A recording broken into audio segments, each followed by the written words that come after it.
Hello, hello.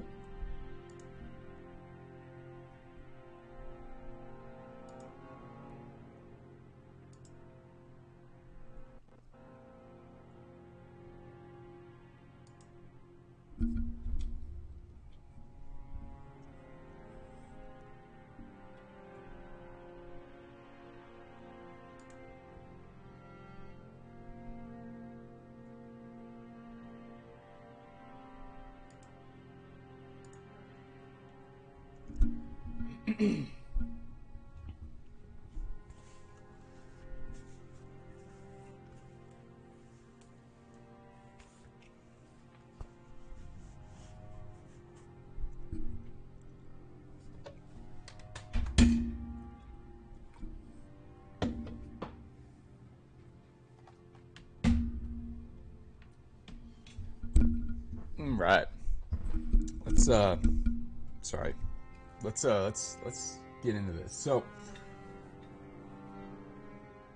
DLC stuff is still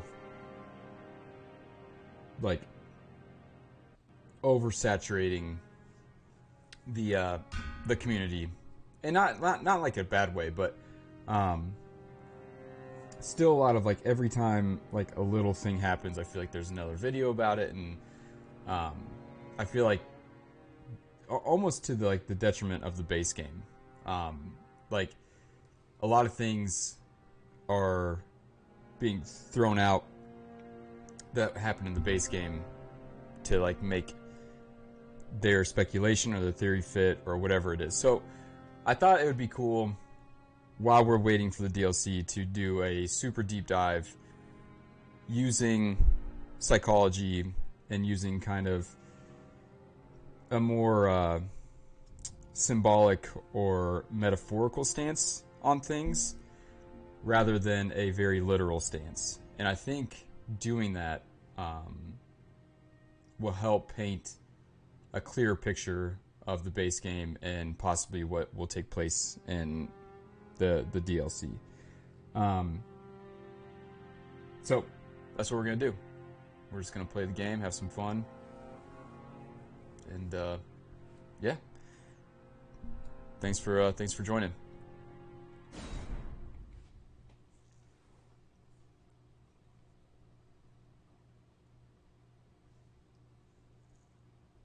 So there's a couple different things that happen in this intro cinematic that I don't hear very many people talk about.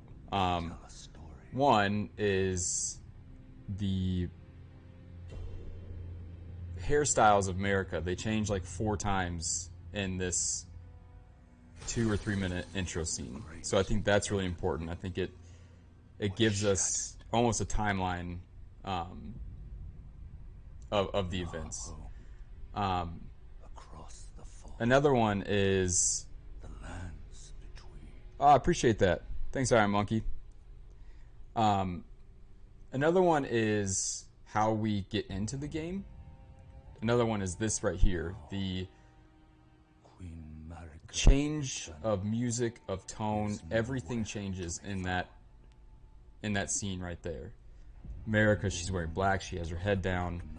A slow violin plays in the background. Like, it's very different from the rest of the story, which is important because it's music conveys an emotion, right? So like an emotion, if somebody's playing a slow violin, just like in Game of Thrones at the Red Wedding, like they're playing really happy music and then all of a sudden, boom, a slow violin starts to play, and then everybody's looking around like, oh shit, what's about to happen?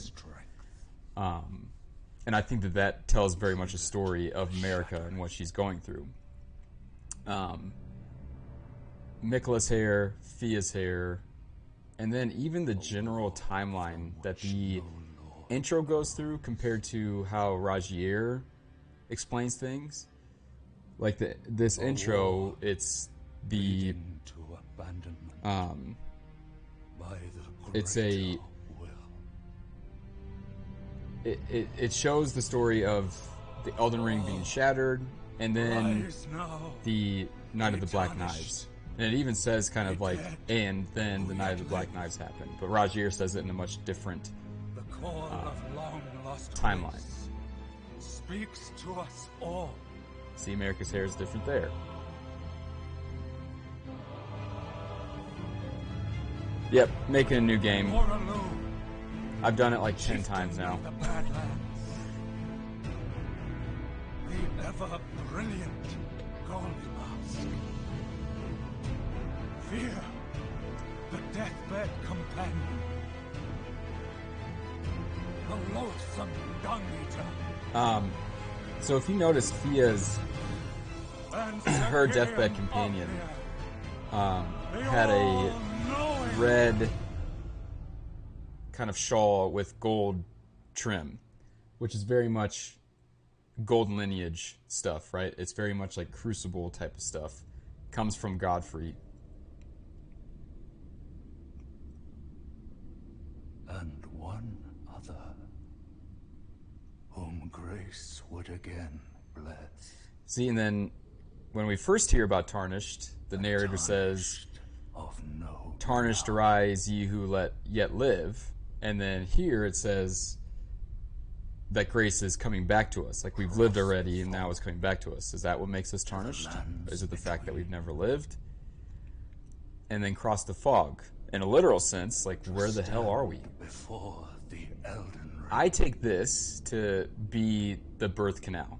Like the way it opens up, the shape of it, the bright light, like it's very much to me like we are being birthed into this world. Like metaphorically, we're being birthed into this world. And with that as our back, like if we think about that in a metaphorical sense, then this statue makes like a ton of sense. It's a cloaked woman holding her stomach, not unlike what we see in the DLC portrait, and she's like kind of like pushing us out, like here's the real world. Like she gave birth to us and now we're facing the real world.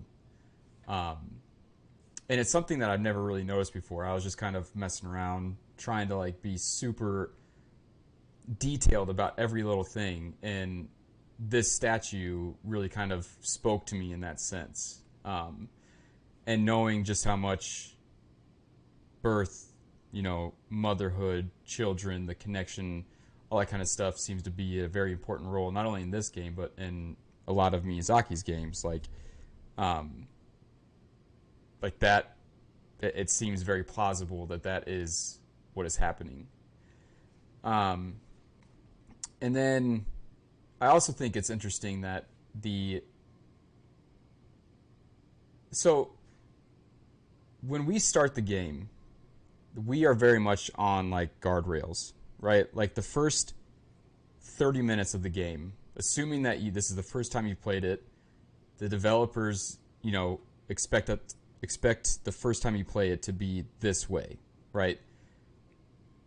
Everything within that first probably 4 sites of grace, I take to be very intentional and have a huge storytelling component behind them. So the names of places, the names of the sites of grace, the iconography and symbolism of it, because once we really get past the first step site of grace, it's kind of like we could do anything we want to at that point. So the names of graces probably aren't as significant as they are for the first couple, especially like if we tie them together. So drawing big connections between these first few sites of grace, these first few areas, the colors and sigils and the metaphors and symbology that the story is telling us, I think is really important and will help us understand exactly. It's almost like we have training wheels on for the first hour of this game, right? Like they're giving us breadcrumbs that we have to follow for the first little bit. And then after that, it's like, well, if you find a breadcrumb, good job. But it's an open world. So could be anything. But the fact that, we see, again, red and then the golden beast sigil or Sirach or the golden lion sigil, I think is very important. We know that red is the color of the crucible. This kind of chaotic crisscross structure is very much a part of the crucible. Um, the golden lion is a sigil of the golden lineage. So I think it's very important. And to me, what it's telling us is that we come almost from the past. Like we come from a different time, and we're here to correct whatever the issues are happening within the lands between. What's up, everybody? Ah, thanks. I appreciate that.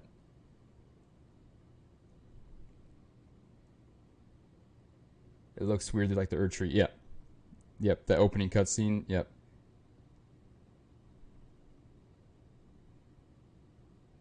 Yep.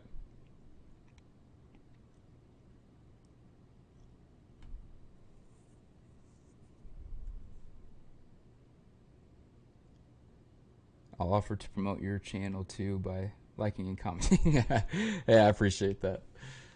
Um, so then we find our dead maiden, again wearing red and gold. But if this is a metaphorical birthing, right?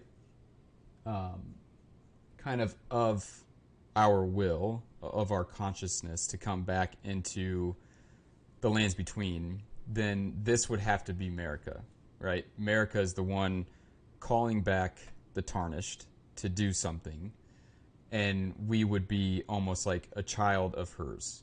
Now, we are the quote unquote chosen one, so is that why we're chosen? Do we have some sort of connection to Queen America that other tarnished don't? It's something that hopefully will be talked about more, and the artistic direction and the narrative and things like that will help us paint a little bit better picture. And then above is kind of this reef of it's all women. They are dressed very similarly. They have very same hairstyles, and they're all kind of carrying vases, full of the way they're carrying them and kind of the way they're acting. You would draw a connection to that and some sort of liquid that they're carrying, some sort of libation.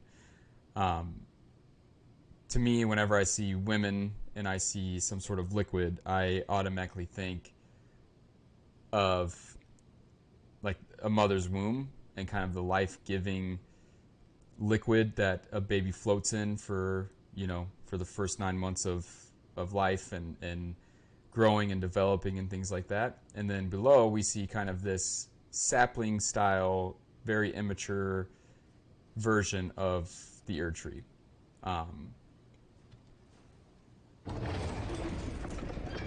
Now, it could be that those are Newman women that are just watering the Erd Tree.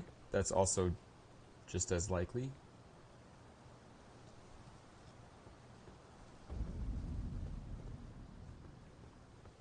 So, very first area is the Chapel of Anticipation.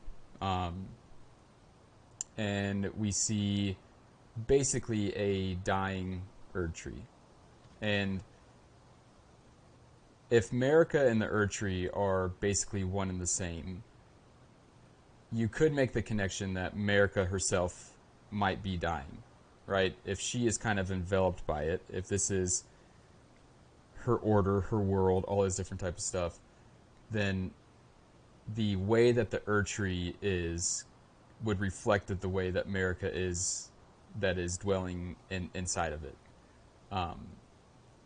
Now, is this a physical dying? Is it a metaphorical dying, a spiritual, a psychological dying? Who knows? But if you were a god who basically banished death, right? Who veiled death away and locked it away, and you yourself are dying, or a loved one of yours is dying or dead, the trauma of that would be pretty significant. Another really interesting thing here is the spearman statue. It's all gray, right? And then it's got golden vines and golden leaves. And what's interesting to me is that I take this spear to be synonymous with the life rune of Marika's rune, and that's why it's kind of enveloped in Erdtree roots and is golden. It's pointing up, and then we get to these cloaked statues who are all gray, and there's no golden leaves or Erdtree roots around them, but they have a downward pointing sword. And to me, that very much reflects the rune of death. And I think that these two statues are meant to portray these two oppositions, right? We see them a lot in the game. And what's interesting is that in the Round Table Hold, we see a lot of the life statues. And then like here, where we are designed to die in this room, we see a ton of these death statues. I also think it's important to talk about what's behind Marika and her statues. I refuse to accept that it's her dress. Like, that is like saying what's behind Radagon is like a backdrop for a photo shoot. Like, it holds no significance. Like, it would just be like a very wasted effort in an artistic endeavor, right? It doesn't propel the story. There's no narrative device about it. I think that what's behind her is probably very important. And perhaps in the DLC we get some sort of talisman or ring or something that tells what this thing is. And on Reddit, actually, I saw a post. It was like something umbilical cord, which is, you can't get it in the game yet. And maybe you never will. Maybe it's just cut completely. But it's like this ring or this talisman that changes the demeanor of its wearer, which is really interesting. I forget what the... Do any of you guys know what the umbilical cord thing is that I'm talking about?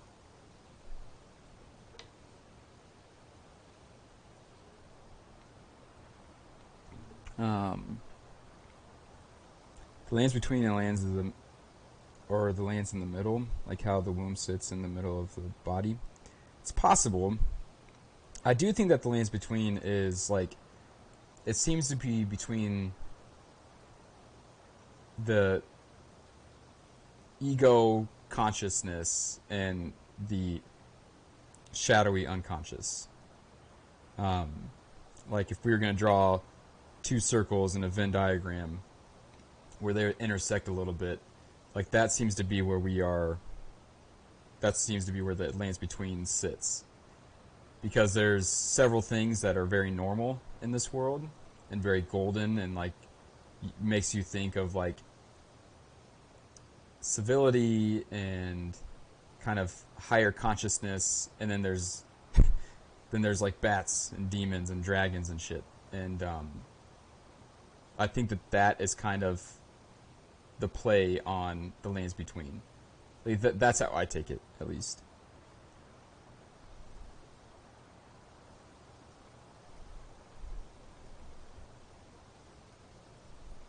Bridge of Saints as well as, yep, Divine Bridges, yep. Interesting that our spawn location and the Stormvale Castle are built extremely high up on some rocks, possibly so. It's almost as if the water receded, or maybe the water broke. Interesting. Here, let me, what is that? Does anybody know what that thing I'm talking about? The, umbilical cord?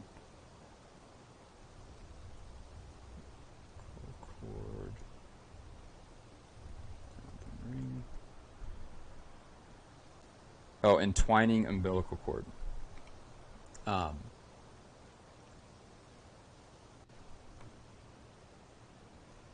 Mysterious circular object that's oddly warped changes the demeanor of the wearer's actions.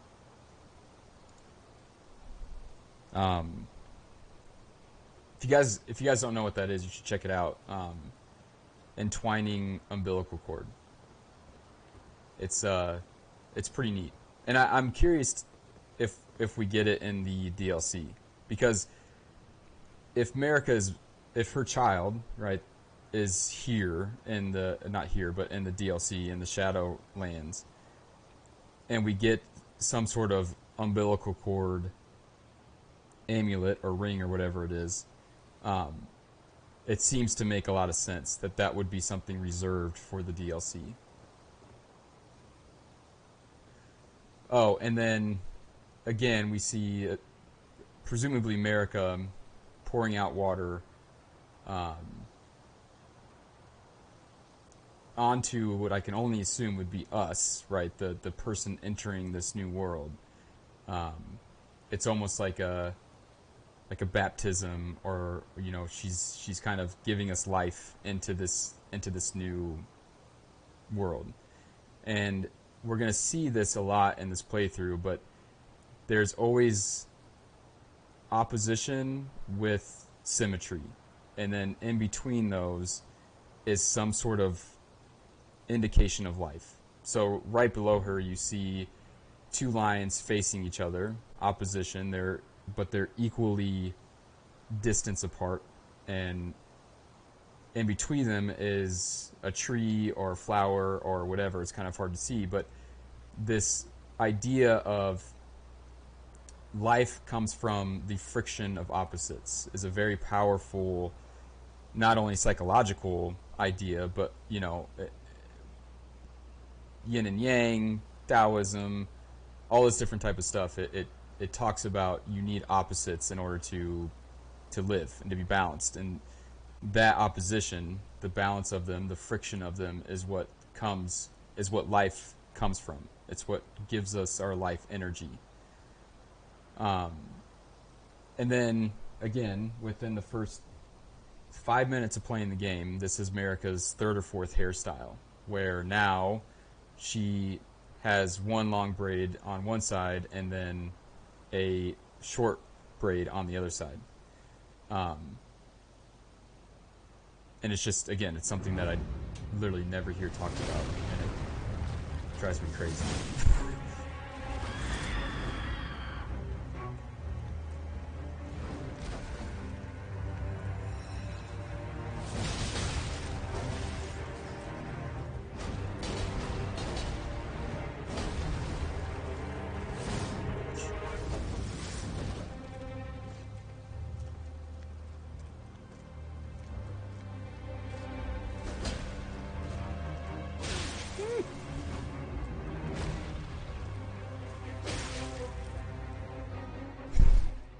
I've never beaten that person. Hey, Taylor.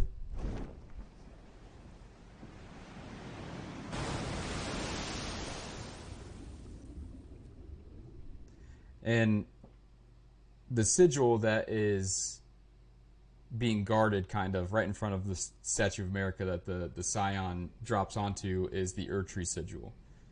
The Erdtree being like this beacon of ego consciousness, right? Of like the proper way of life, of all this different type of stuff. So if that was the kind of birthing place of this golden era of America, and this is kind of where they get baptized into the lanes between, birthed from her ego consciousness, birthed from the things that she deems acceptable. Don't worry, Tom. It makes a lot of sense Fortune is on that his side. they would be born here, pass through this kind of fountain of baptismal water, and be born into the world.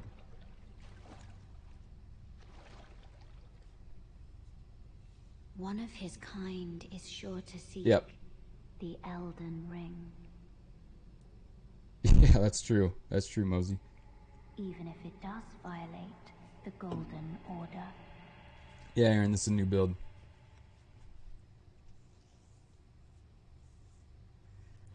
DLC prep and just a crazy deep dive on everything that's in my brain. So buckle up.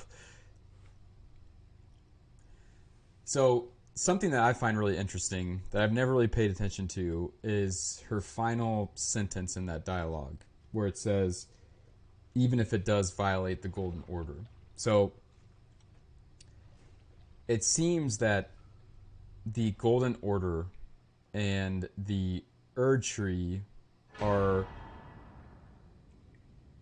the same but different. Like, we know that the Golden... It's kind of like if you take a religion and then you take fundamentalism, and it's... And the things that people will do within that kind of sect of the religion to keep the faith, almost. So it seems like the Erd Tree was a much less regimented order at the beginning, and then the Golden Order, it being fundamentalism, is really what started to cause the issues. And the more and more restrictive it got, the more and more that the oppressed started to fight back. And I find it interesting that it seems like, you know, with our memory of grace, it's merely a cycle, stand before the Elden Ring, become Elden Lord. Like, that almost makes it seem like it's a very normal thing. Like, I don't want to say an everyday occurrence by any means, but it makes it seem like it used to happen more often. And now it directly goes against the Golden Order. So anybody trying to propel themselves forward, anybody trying to, you know, stand before the Elden Ring and become Elden Lord is very much crucified and attacked, and I wonder if what happened to, like, Vike's Maiden was done by the Crucible, or done by the Golden Order, and if the Golden Order is almost subcontracting their dirty work to Bloody Fingers in the Sword, to keep anybody from attempting to usurp what is currently happening. And then as our gift, we chose the Lands Between rune. So Grace said to have once dwelled in the eyes of the inhabitants of the Lands Between, the lingering residue of gold. So again, Grace and eyes are very, very much connected. Now Grace resides in the eyes of the Tarnished. If it ever did, it is now lost. Oh, no, Grace resides in the eyes of the Tarnished. If it ever did, it is now lost. And to me, Tarnished isn't a super important lore kind of aspect of the story. We know Miyazaki, he wants the PC to be very malleable, to basically have no backstory, to let us, the person playing the game, turn it into anything that we want to turn it into. And I think Tarnished literally just means that. Like, we're basically just a blank slate. And I don't know that there's any more meaning to that. Now, we'll find that out more in the game, but it's just kind of my 2 cents. So, once we die, we end up in the Stranded Graveyard. So, this cave, to me, holds a lot of storytelling importance, because it's where we start the game. It's where we have to go to, right? There's no other way to get around starting from this place. And if we take that we were born into this world, to me, this cave would represent kind of a metaphorical womb, right? It's damp, it's wet, there's coffins everywhere, which again could be another narrative device telling us exactly the state of America's womb or how she feels about it. And if we are born, and the first kind of site of grace we come to is the cave of knowledge, where we learn how to interact with the world and how to defend ourselves and how to progress in the different mechanics and all this different type of stuff. It's very much like the progression of a newborn into the world and interacting with it and making sure that it can defend itself and take care of itself.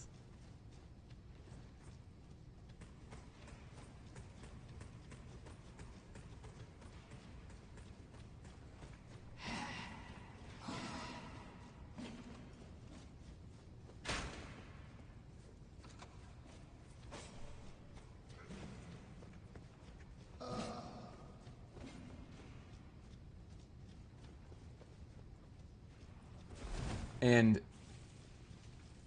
what's interesting is that the way that we get found. Jesus, why there's so much health? The way that we get found by Melina and Torrent, they seem almost surprised that we're there. Like they say, we found him here anyways. Like, if this is where all of the Tarnished washed up and started, I feel like it wouldn't hold as much significance. But I wonder if we are different because we are here. Like, maybe this is where Melina is spiritually. You know, if you kind of think about it in that sense, like she's almost trapped in this kind of nebulous cave and she's waiting for somebody who can take her out. And if that was the case for all the Tarnished, then it just seems less significant. And then here again, we find America with a different hairstyle. This goes back to like her earlier days where it's just one long braid on one side. On this channel, we take that to mean that she's very unbalanced, right? She's lacking the yin to her yang. She is very much a one thought, one track mind type of person. And another clue to this is that these statues give us life, right? They bring us back to life without having to use the site of grace. So this is almost like America beginning kind of her godhood, which was all about life. And the braid on the other side that starts to grow seems to be this path towards wholeness. And then in real life, when a statue is made with missing limbs, that's often a reflection of the type of psychological state that the subject is in. Now, we have no idea of knowing if her limbs are from wear and tear or if they were made this way. But whenever we see that on any statue moving forward, you should take note of, is this a reflection of the character itself and kind of the state that they're in, or is this normal wear and tear? And a way that we can kind of discover that is if all of these statues of one are the exact same, then it's probably more likely that they were made that way rather than they all happen to kind of succumb to the same natural wear and tear. Also, we're in a cave, so I'm not sure where the wear and tear would come from, but playing devil's advocate, let's just say that that's wear and tear. If it wasn't, then we could say, you know, America is in some sort of distress. Her missing arms could make it feel like she is lacking control over things, like she's kind of slipping psychologically, like she's suffering some sort of some sort of trauma.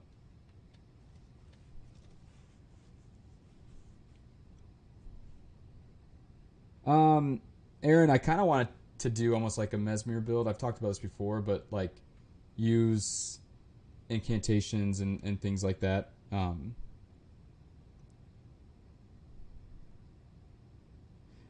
don't think that she's saying Tarnished Resurrection violates the Golden Order. I think she's saying that the, which could be, it could be taken that way. I feel like the way that it's being said, it's more like the seeking out of the Elden Ring is the violation. But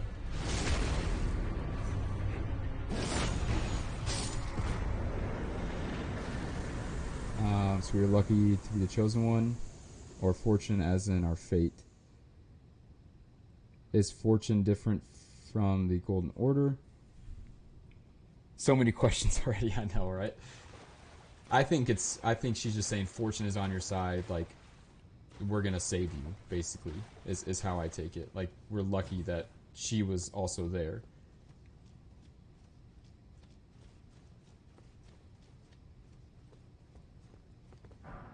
I mean, maybe she's talking to freaking Torrent. Maybe she's saying, oh shit, Torrent, fortune's on your side, dude. We found somebody.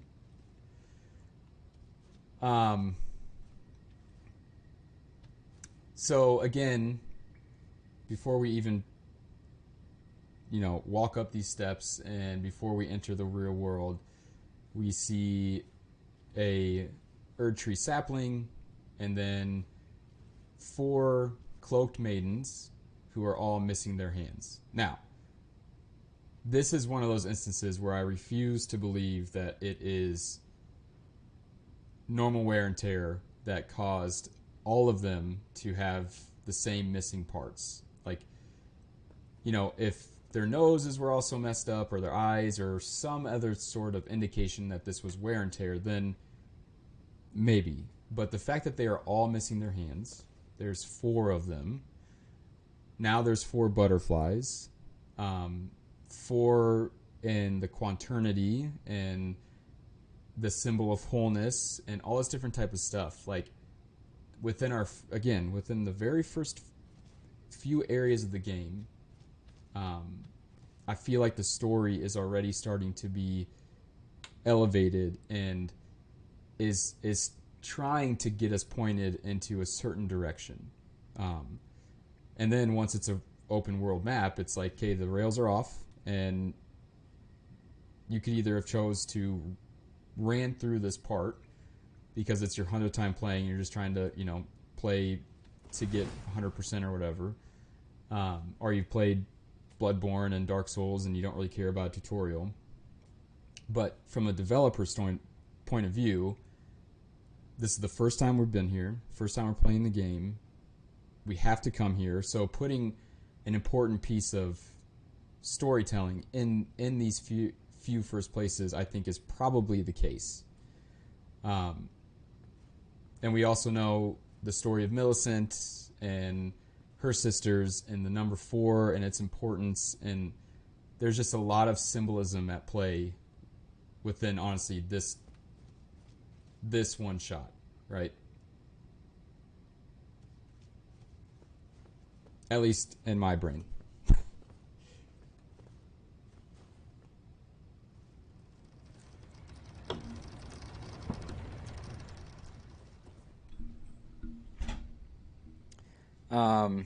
Aaron says, yeah, of all the tarnished, they with Torrent and then possibly Mikola, we're looking for a tarnished.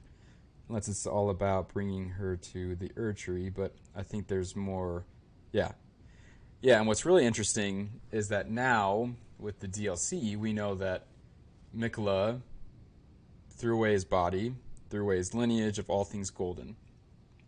And Melina is purely spirit. She's just a spirit form.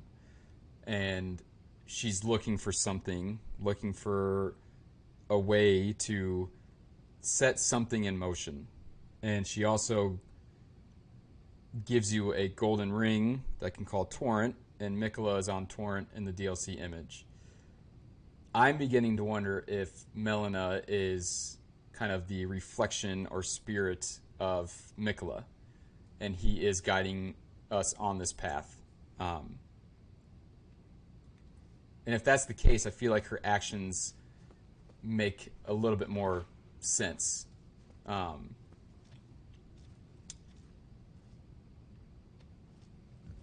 Especially with the Frenzy Flame ending. Like, if Mikola is kind of this conduit that can traverse and give access to and from the this land and the Shadowland, when this land is burned and decimated, the only thing left would be like the Shadowlands, and what comes through that at that point would be the Shadow, the Glowmite Queen. And he's trying very much to get us to keep moving forward, to get us, like, don't make any rash decisions. I know this looks bad, but we can fix this kind of thing. Like, it's worth fixing, and that seems to be like his entire storyline.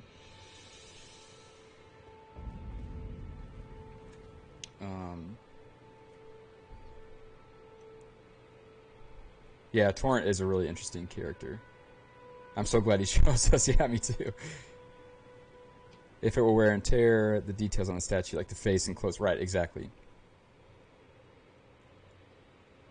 Exactly. Yeah, that's right, Mosey. Yep. And, like, if we're going to...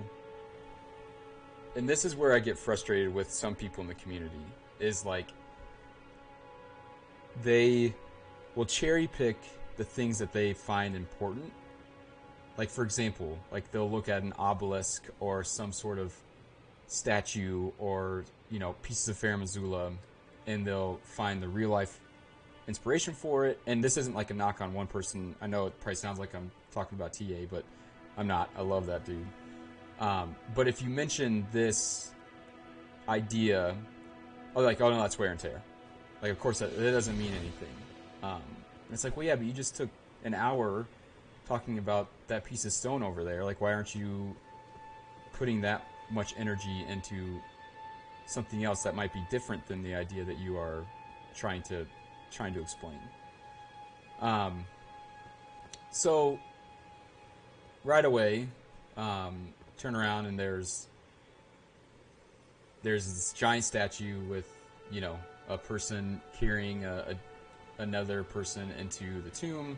So we know that a hero is buried here. And then again, we get this kind of symbol of life, whether it's the Erd tree or just a flower. But it's definitely like the birth of something, right? It's the beginning of something. And then see the Erd tree, and we can see through it, which is weird.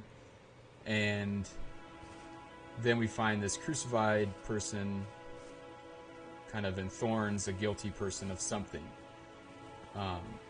To me, I take this just to be very much a intimidation tactic used by the Golden Order to fetter and stop anybody from trying to pursue kind of their own fate or their own will. It's very much like, if you go against us, this is going to be the consequences.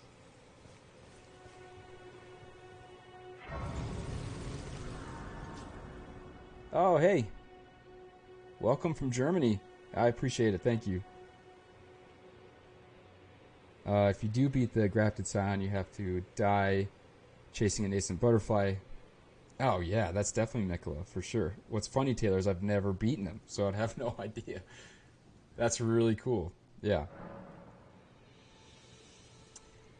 And then, to me, this is the final grace where I feel like the developers knew that we would sit.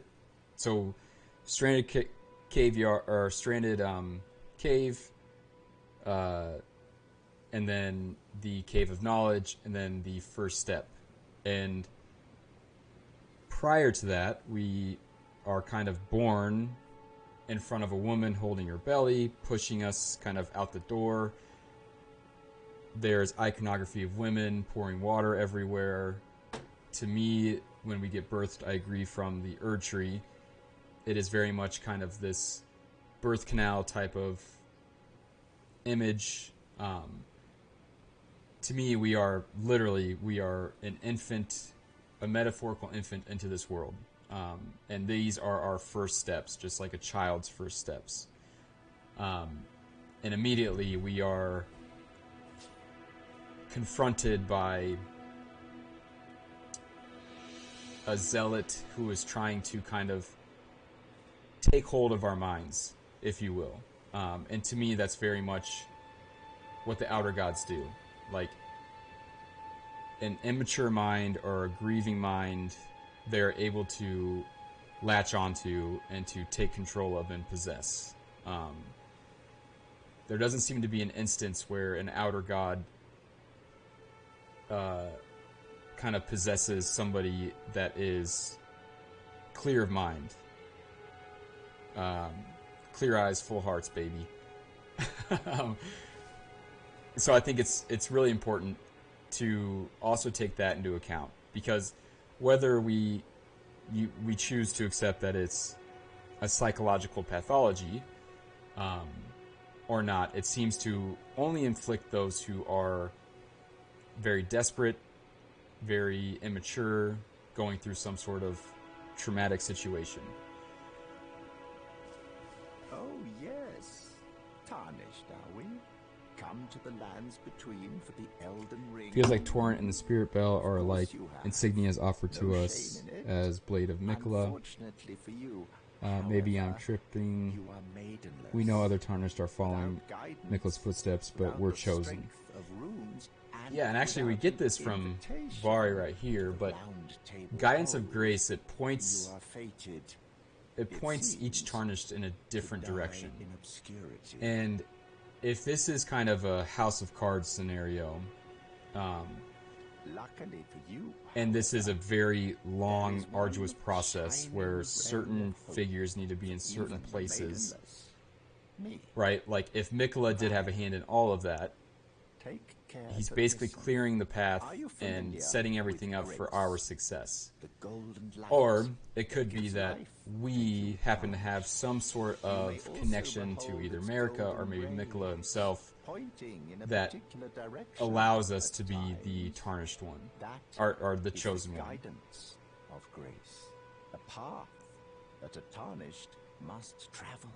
Because, like, we hear from Indeed, Vare and Grace's from Melina guidance holds and maybe the from another answers. couple people It that will lead you tarnished to the path if you are meant to if follow. the guidance is Even pointing you if in this it leads direction, you to your it means that grave. you are supposed to seek the Elden Ring.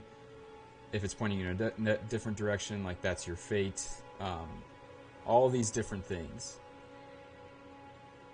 Grace's guidance will reveal the path forward, most certainly. To Castle Stormvale, over on the cliff, the home of the decrepit demigod. Mosey says, Godric I the just can't get out of my head. Crafty. The land is so broken. Feels to me as if the ground you're standing on in Limgrave should be hundreds of feet higher up,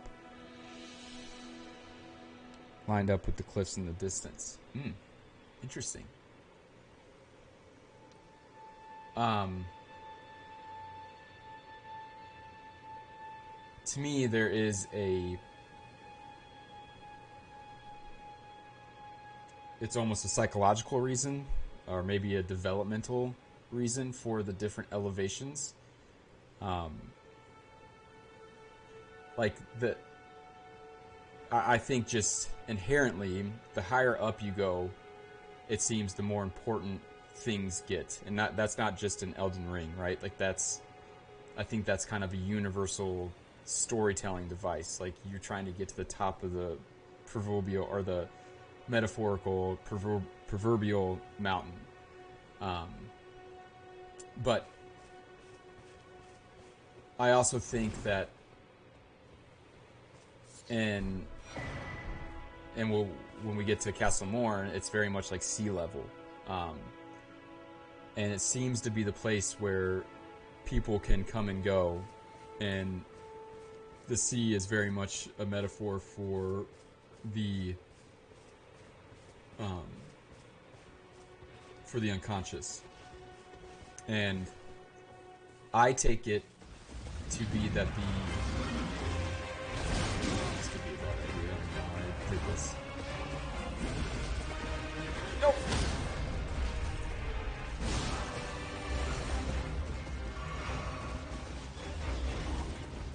I see from north to south being the memories and kind of the path that America walked on to get to where she's at. So the mountaintops of the giants is kind of her first decree as a god, right? Like she... Oh! She, kind of essentially seals everything away, defeats everything that is against the golden, or against the earth, rather.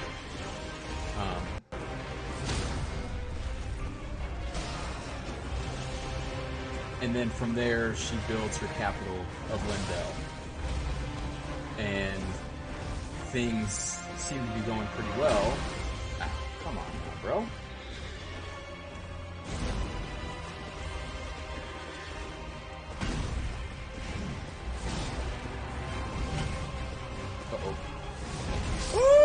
That's bull. This would almost be like, you know, the Age of Plenty. The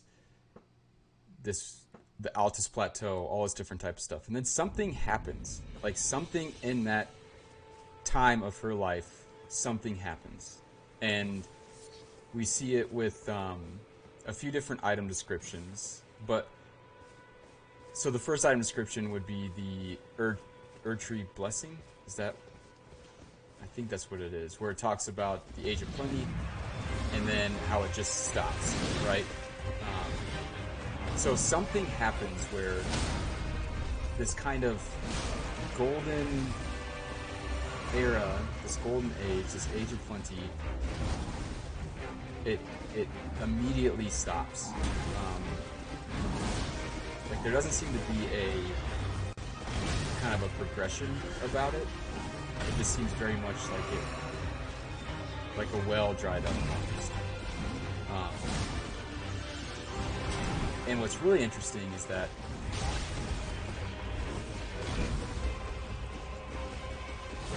it is on the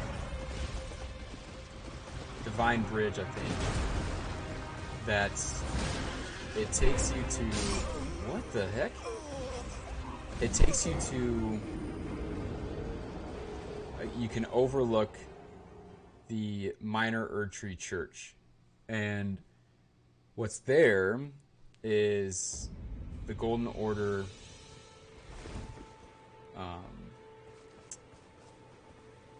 seal. And also like a very warped golden tree. And to me, this is... It's again, telling us a picture. I get hit by that every week.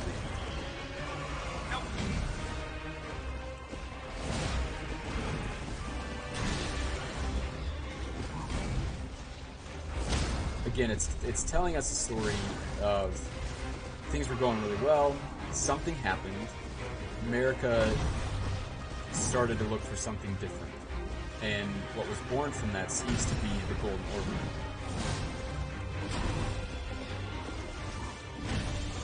Where now it's intelligence and faith that... Jesus, sorry guys.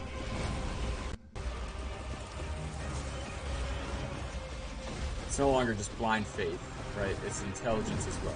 Or, I would say science as well.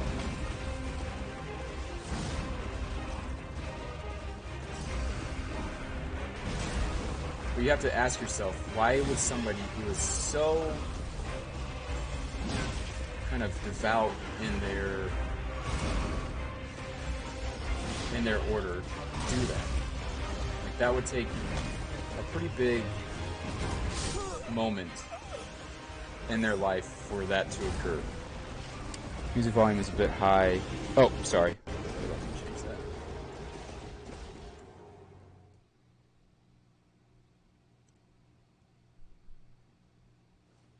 Do you see the veil on the Erd tree? Let me check. Sorry, let me, Is it just the music? How about that? I see the veil on the Erd tree. I guess you could say that that's what the golden rays are. Yeah.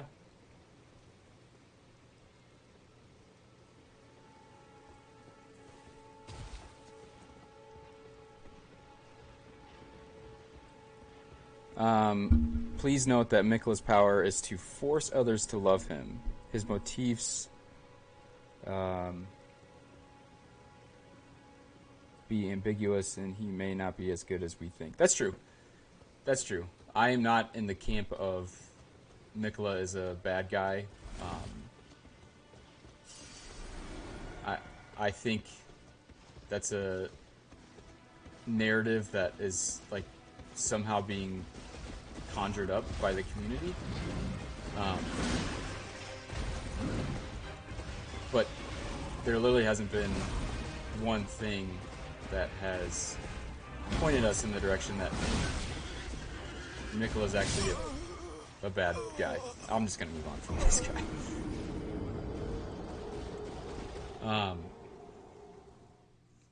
And if the argument is the bewitching branch,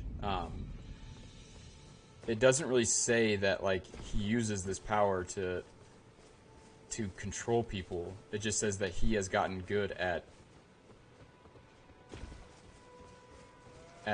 befriending people, basically, of kind of coveting people's affection.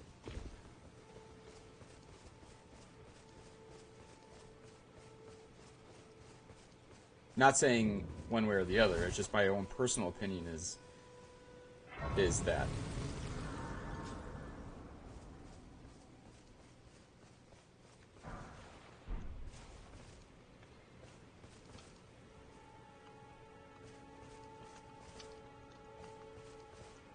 You're tarnished. I can see it. And I can also see that you're not after my throat. Then why not purchase that better? Something? I am Kale, purveyor of fine goods.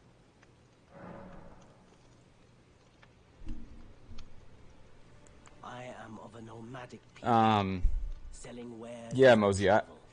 So there's a couple different really interesting things, and somebody actually pointed this out to me. Sorry, I forget who you are, but they said that it's possible that the grief in the Age of Plenty stopped because America, as a Newman, right, is going so Newman, when you pick the starting class Newman at the beginning during character creation, it puts you into an aged person. It doesn't do that with any other starting class. So to me, it's again, America being Newman.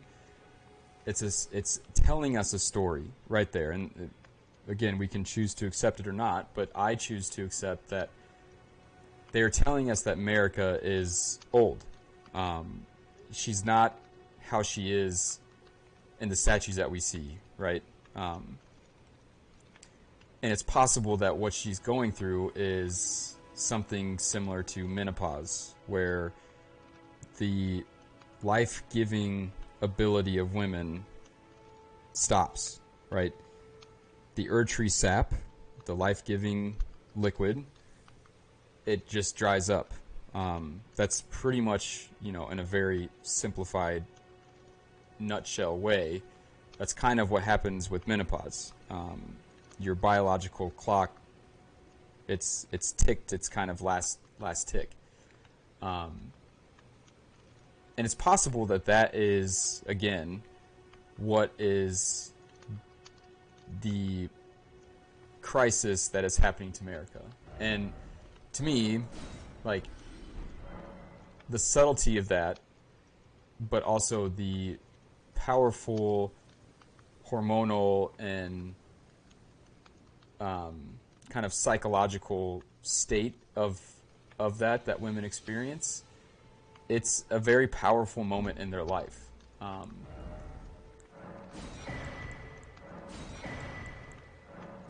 And I can't think of another reason why Goodbye. they would choose to have the Newman race start you as old. And again, if it's as simple as because they live long lives and are seldom born, there's no reason to start you as an aged person. I think if America was not a Newman, then that would make sense, right? Then I think it could be as almost as shallow as that. But America being a Newman and you being able to start as the same class as her, as the same origin as her,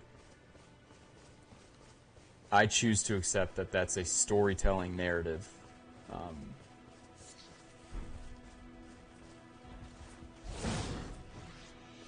Ruffled your little skirt there.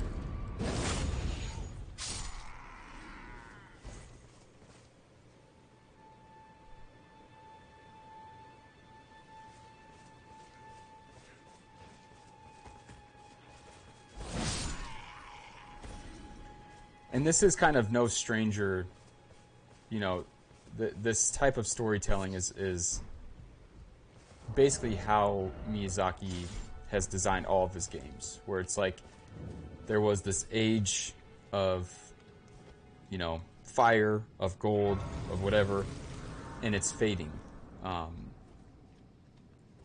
And how one faces that change, and how one faces basically the fading of your identity and your purpose in life. It's powerful. Now, in a, you know, very fantastical sense, it might not seem that crazy. And I don't think Miyazaki's ever going to be like, oh, in America, by the way, she's going through menopause and can't have kids, and that's what's going on. Like, I think it's up to us to put the pieces together. And, like, the Newman class, when you select it, automatically puts you in aged. The age of plenty is related to sap. That sap has dried up. America is trying to birth children. She can't. Like, there's several things that would allude to this type of thing happening.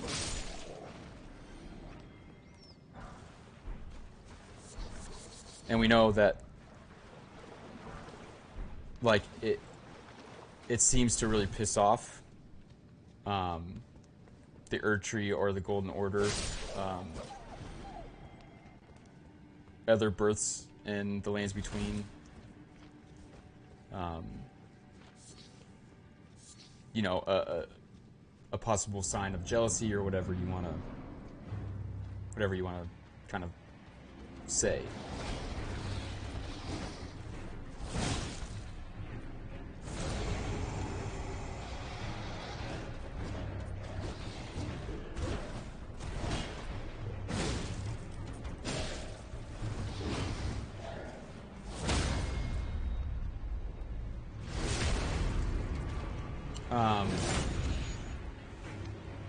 So just as, you know, there have been a ton of kind of motherhood metaphors and symbols in our first, you know, hour of this game, there's also been a lot of red herrings of our past. You know, we are immediately greeted once we step foot in Limgrave by pieces of Fair Missoula. The first kind of boss that we fight is a beastman. We get the Flame Drake talisman. Talks about ancient dragons who ruled before the Erd Tree. And it seems that the world is desperately trying to get us to recognize our past, or America's past. Something that has been, you know, fractured in a part of life that is just kind of thrown away, almost veiled, right?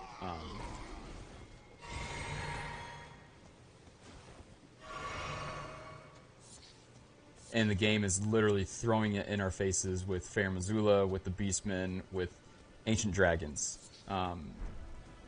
We get that. That and motherhood are things that we get straight out of the gate.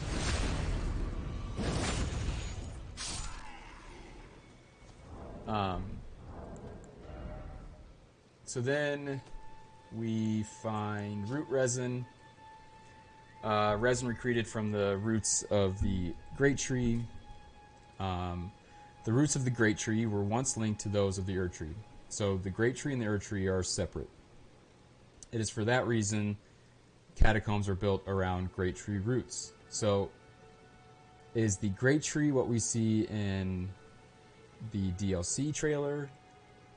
Is the Great Tree a combination of the Shadow Tree and the Erd Tree? But again, this is another story telling us of a Great Tree and that was once linked to the Erd Tree, but it's not anymore. The link has been severed. Sorry, that's my dog. She's like 100 years old.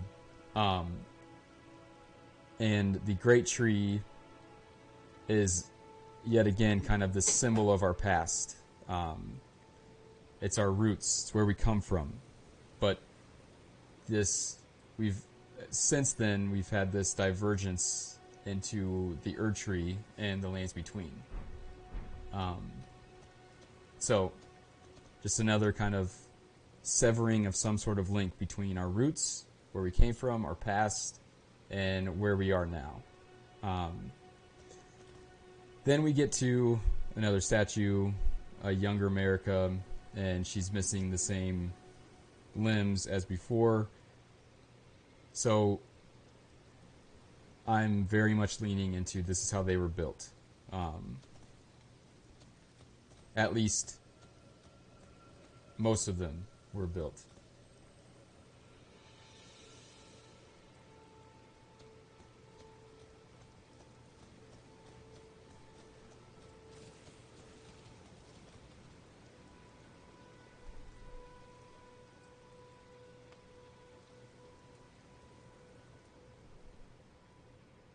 Yeah.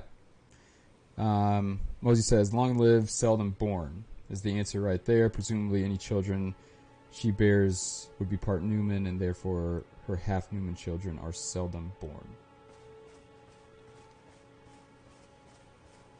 Yeah, it's definitely possible.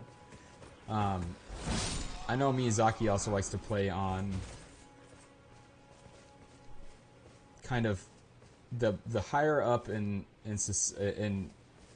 the evolutionary chain that a being gets, the less children that they have. So in Bloodborne, these outer gods, being the highest up in kind of evolution, couldn't have children. But a dog can have a litter of 9, or, you know,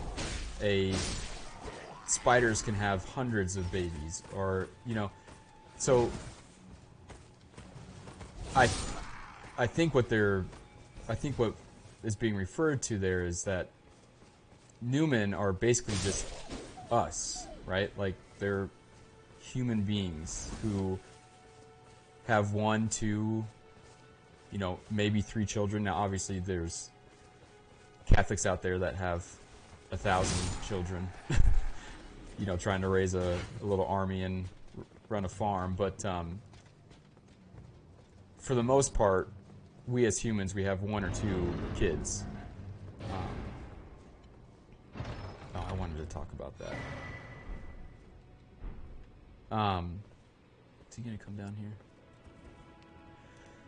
So we'll see this a lot too, but these chests are literally a fracture between the roots and the top of a tree.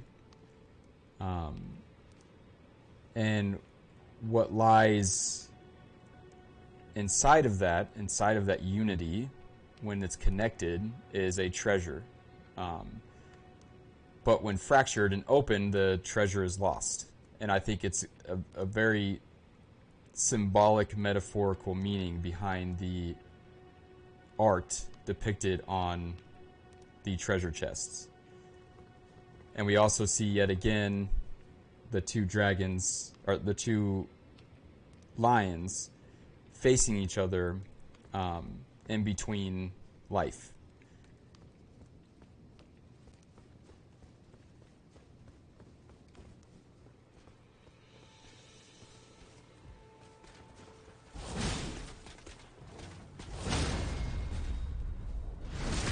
I don't know about you guys, but I feel like the square up is just as OP as Unsheath. Like, you can stagger, and because it's a stabbing motion, like, it just does so much damage.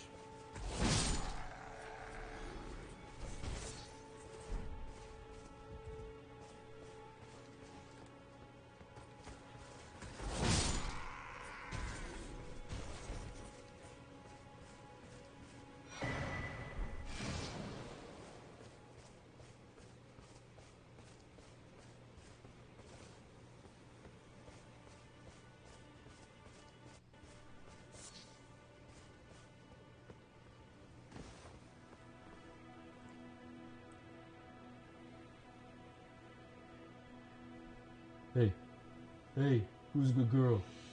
Huh? She's sleeping. She's literally snoring. She doesn't care. Dogs, when they get old, just don't give a fuck about anything. It's amazing.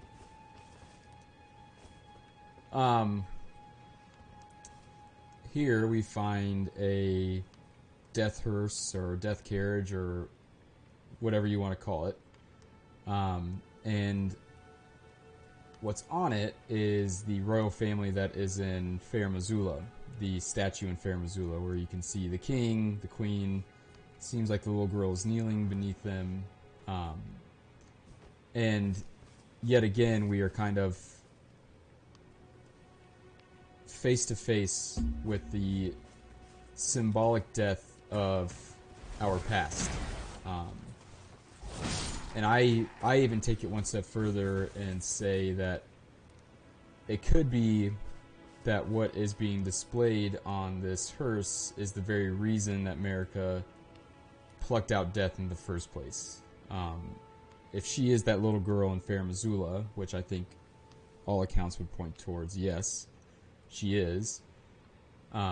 Perhaps what this is displaying is, the death of her father, the king, the death of both of her parents, or something like that, which is why she was basically targeted by the Greater Will, and why she chose to seal away death in the first place, so that way something like this would never happen to her again. And yet again, kind of in our past, in this trauma, is a treasure. And what's veiled behind there is a treasure. I think that there's so much psychology built in this game that it blows my mind. Every time I play through it, I find something new that's just like,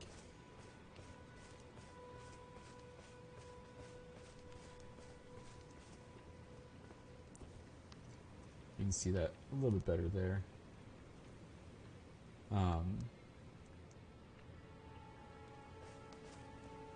And if it is, you know, America's parents in that portrait in the DLC image or trailer,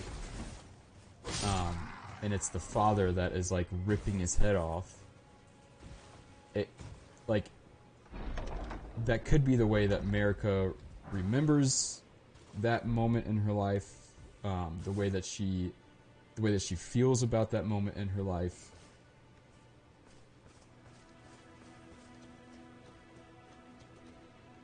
And obviously that's just a very metaphorical, symbolic way to look at it. But if you look at it literally, then it's a guy who has some sort of like tree root ribs, and he's ripping his head off.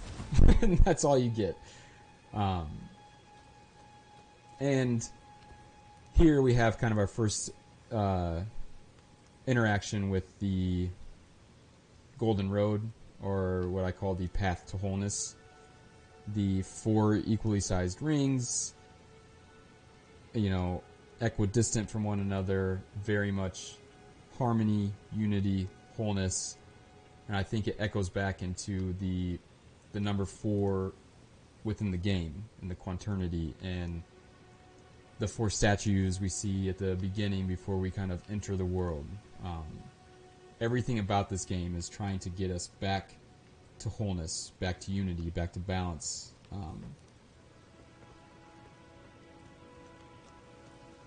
And it's here that we encounter Melina again.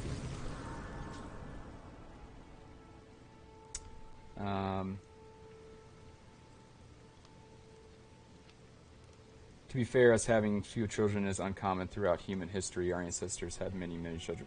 Yeah, I'm just saying, as a species relative to other species, we have very few quote-unquote children.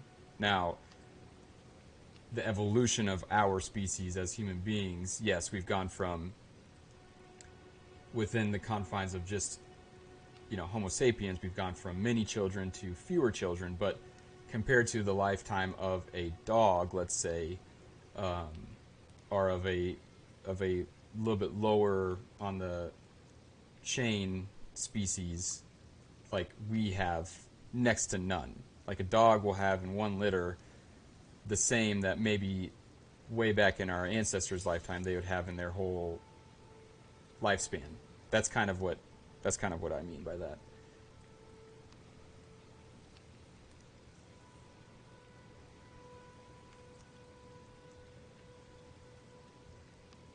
Similar to the Raised by Wolf theme in Mowgli from the Jungle Book. How much longer will you stream? Probably just another like 30 or 40 minutes. My kiddo comes home pretty soon.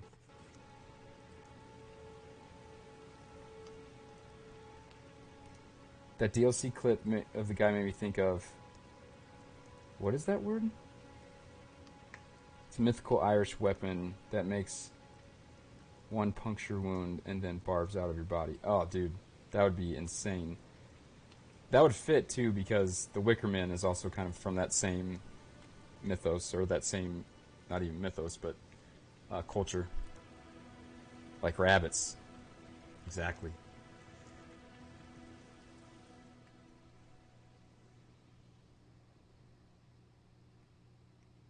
Remind me to talk about the Godric's soldiers, their sigil after this.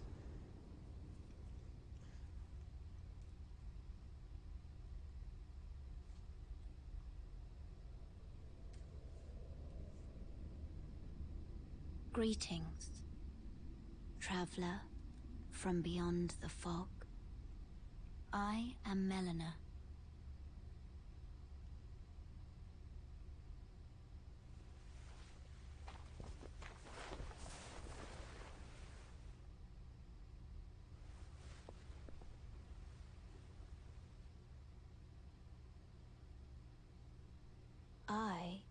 offer you an accord.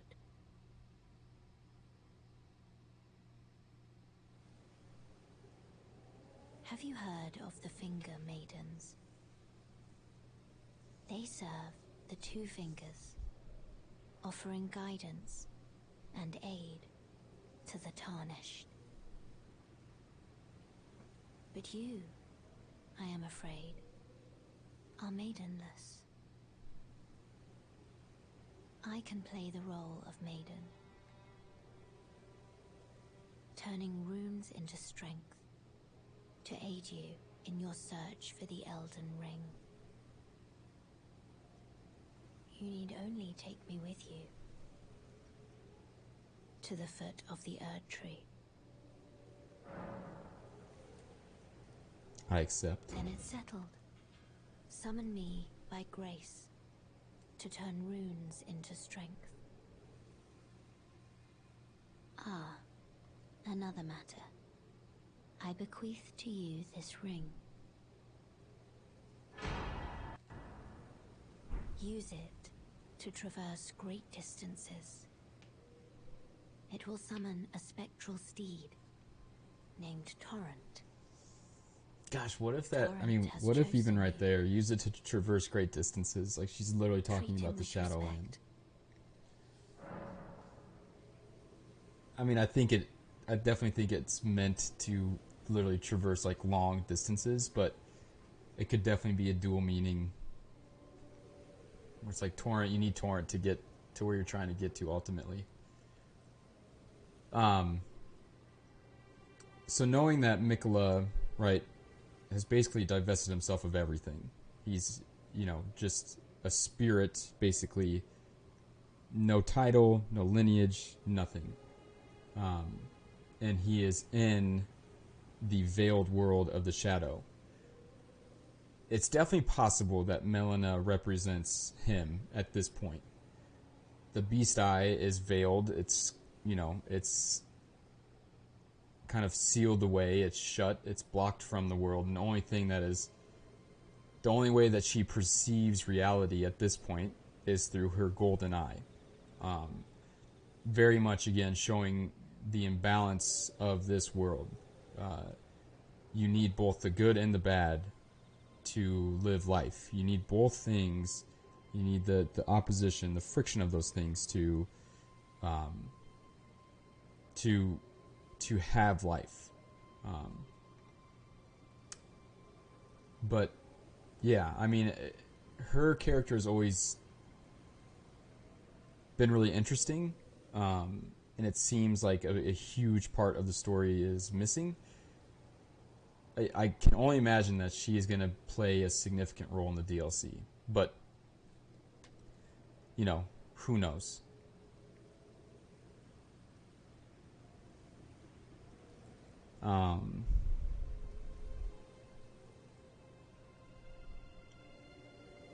From Beyond the Fog is what I interpret to be from the Shadowlands. That's definitely possible. Yeah. Yep. I agree. Like, it's you can either take it to be, because in the intro it makes it seem two different ways. Like, we are either somebody who has yet to live, which means that we really wouldn't have been anywhere, or we're coming back. And the only thing that we'd be coming back from would be from, the Shadowlands.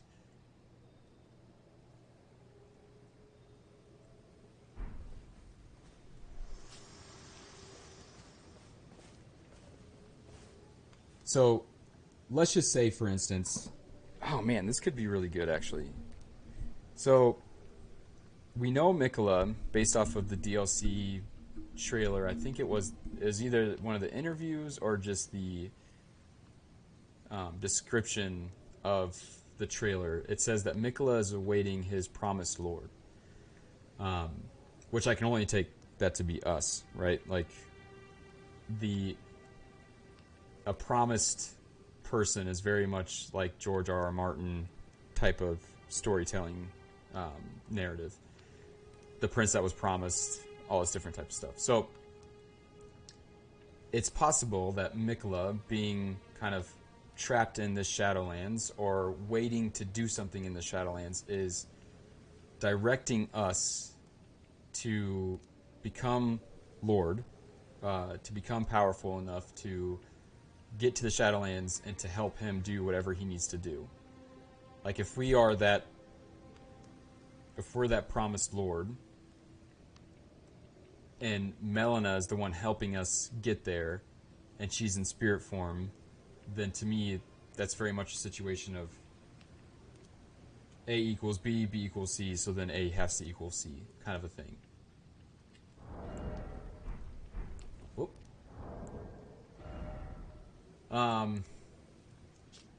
Telescope we'll talk about a little bit later. And then here's kind of another, to me, the smoking gun of that this is probably Mikla.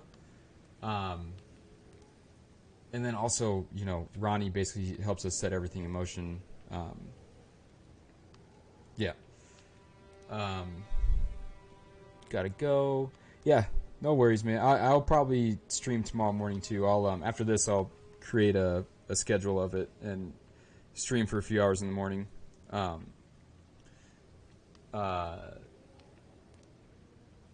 Delicate goldwork ring. To me, that just screams Mikla. And Mikla, or Torrent, is probably more than likely. Mikla is probably Torrent's master, is what I feel like the general consensus and everything kind of tells us that. Interesting, she calls where we take her the foot of the Erd Tree, but the Erd Tree goes much further down. It's obviously not the foot of the Erd Tree. Yeah, I agree. Like, the foot of something could be so many different things. Is it the roots, right? Is it where it meets the ground? Is it actually the shadow tree that she's trying to get to? It's left very open-ended and ambiguous as to exactly what the foot of the Erd Tree means. Yeah. Melina has the right eye open, meaning her left brain processes information, which is the irrational side. A hint that Marika wants her the emotional choice concerning the tarnished, which is the irrational side. Meaning her left side brain processes information, which is her irrational side. Marika wants her to make an emotional choice. Interesting.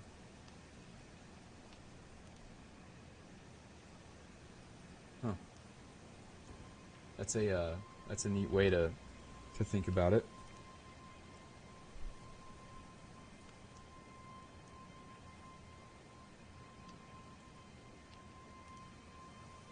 Yeah. Torn is probably a representation of being chosen by grace. He is a spectral tool that helps those chosen process faster.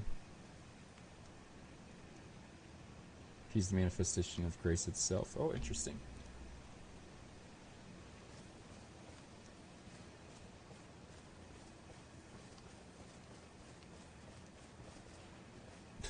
Not what I meant to do.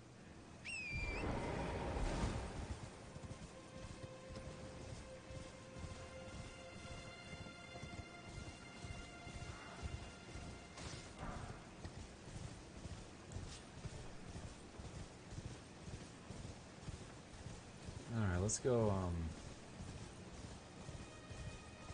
beat our first Knights Cavalry. We'll get box quest going. Okay, I need to switch that because apparently that's not how I usually do it.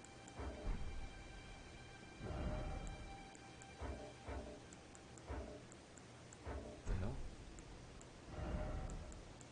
Alright.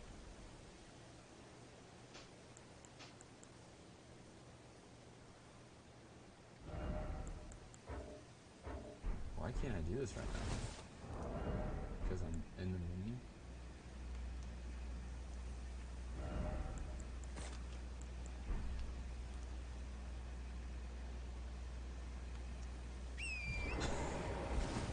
Hold on. Hold on. My brain is like, I'm having a serious brain fart right now. Wow. Alright. I think we're good now. Sorry about that. You guys ever have those moments where, like, you just kind of catch yourself, like,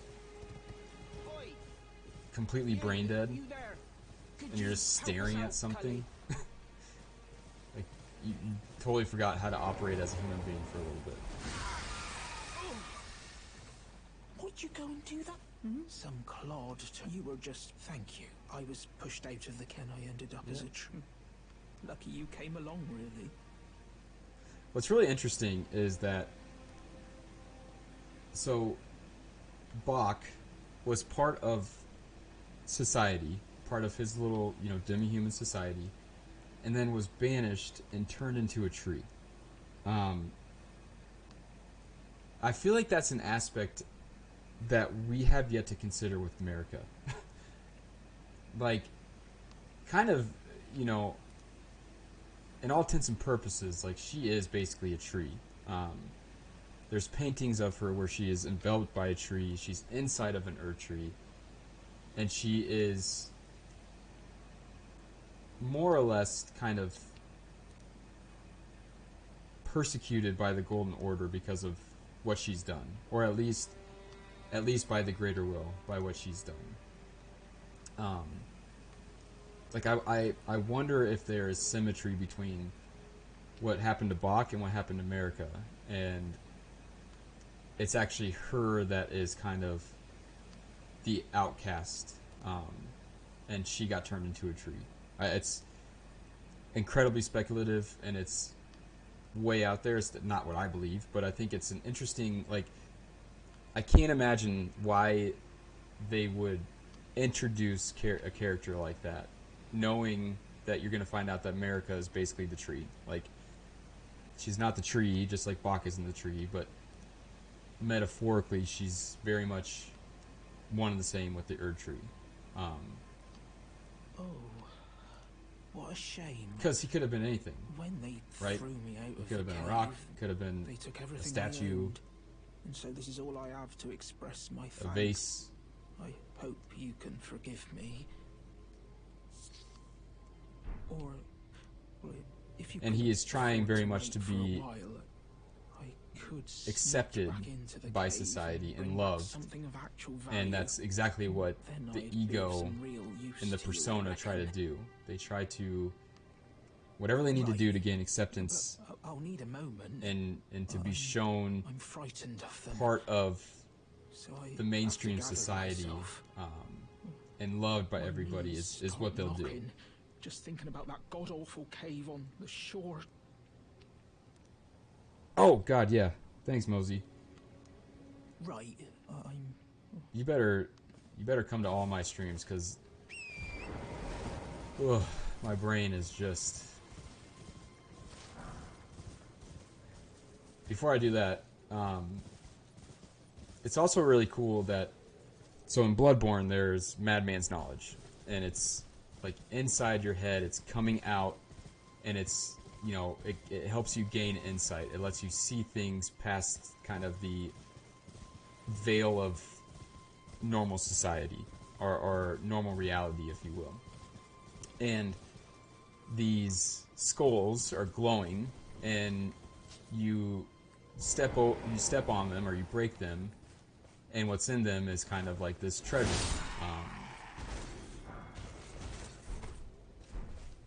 It's just kind of another kind of like tip of the hat, little nod to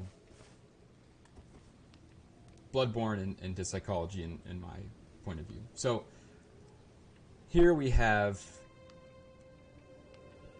the Golden Lineage, Beast, the Sirach, the Crucible kind of thing on the right, and then on the left is kind of this infant,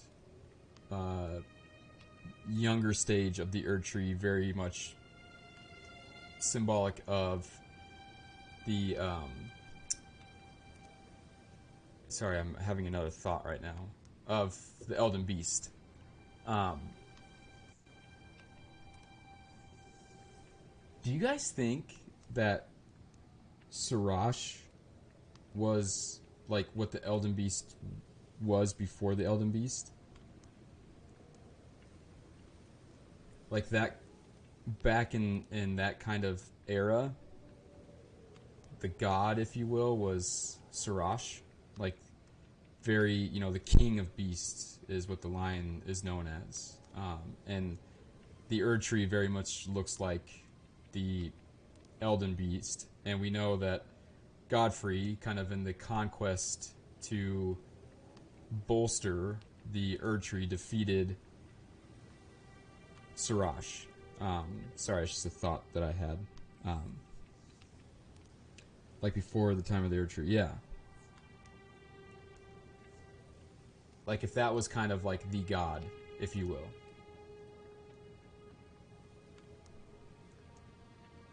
Anyways, so to me, when I see this surcoat and I see the Crucible Beast images on one side and the Erd Tree image on the other side, it's very much a joint cooperative force between the old, the Crucible, and the new, the Erd Tree. And I think this is again very much reflected in Godfrey's arc, right? Like, he very much... Oh, sorry, 1 second.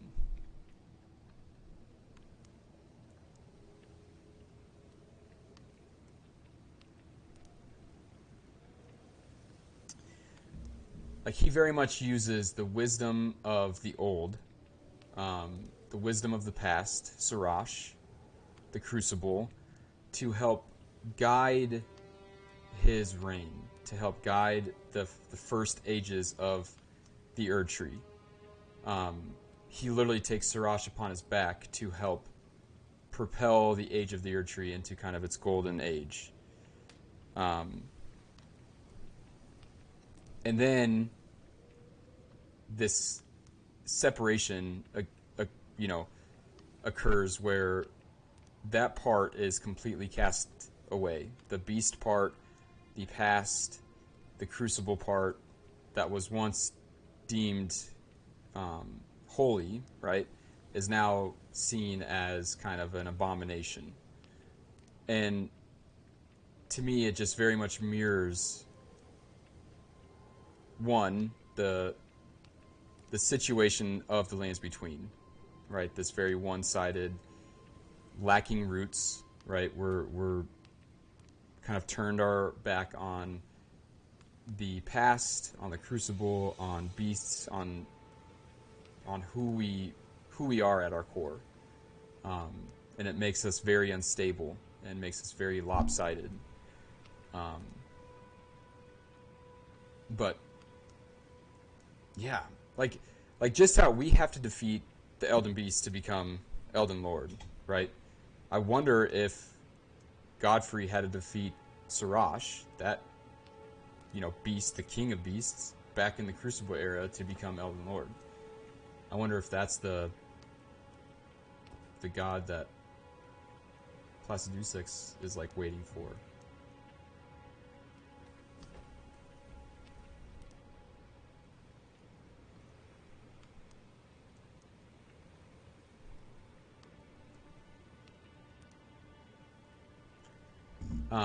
Anyways, just my own thoughts.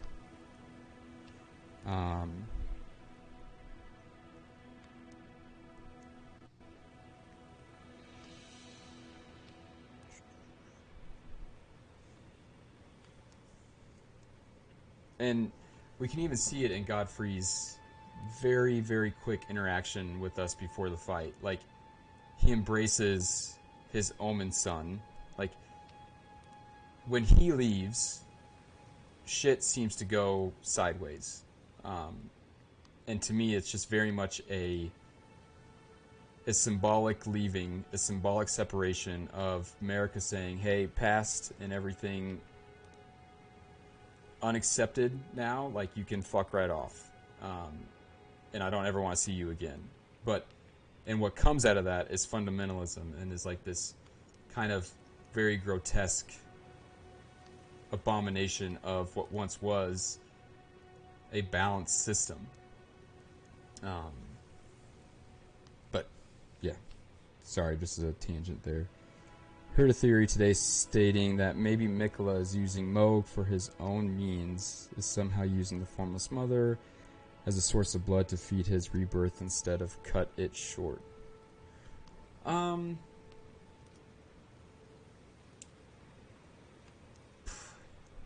it's possible, right? Like, it's possible, but it's just, I feel like there's nothing that substantiates that.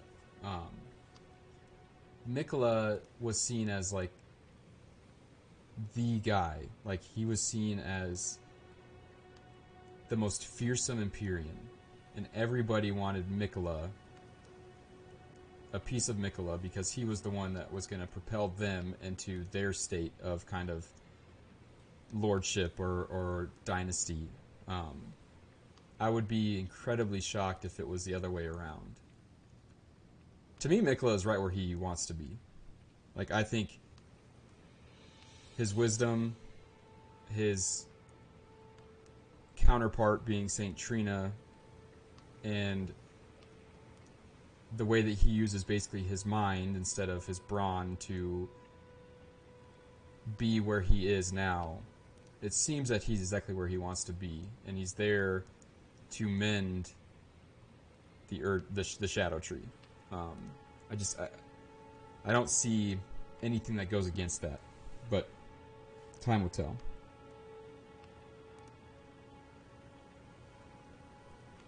Yeah, box story is a reductive summary of the entire game. Yep.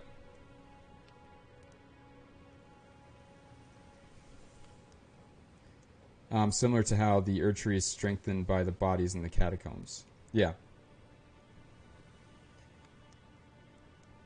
Well, it's kind of weird, though, because... So the Great Tree, for sure, right, was strengthened by that. Was strengthened by death. And it seems like that link was severed. Now, to be fair, I'm not super good on item description lore, so there could be another item description that talks about how it's the Erd Tree that, you know... And I know that death, you get resurrected by the Erd Tree and things like that. I just don't see the Formless Mother, Moog, and Mikola. I guess I don't see that. To me, Moog is a complete psycho. And it seems that the Outer Gods target that kind of psychological decay, right? Like, they're able to manipulate them and to take control over their brain. And I don't... Like, Mikola's whole thing is that he is able to thwart or to ward off the influences of those Outer Gods. So to use an Outer God... Like, I don't know. You are absolutely right. America set up the lands between so that no one can truly die. You are just reborn. Even if someone does try to end your life, I think the will of grace will protect your soul. Turning you into a tree until you're able to undo the curse or whatever is hurting the person.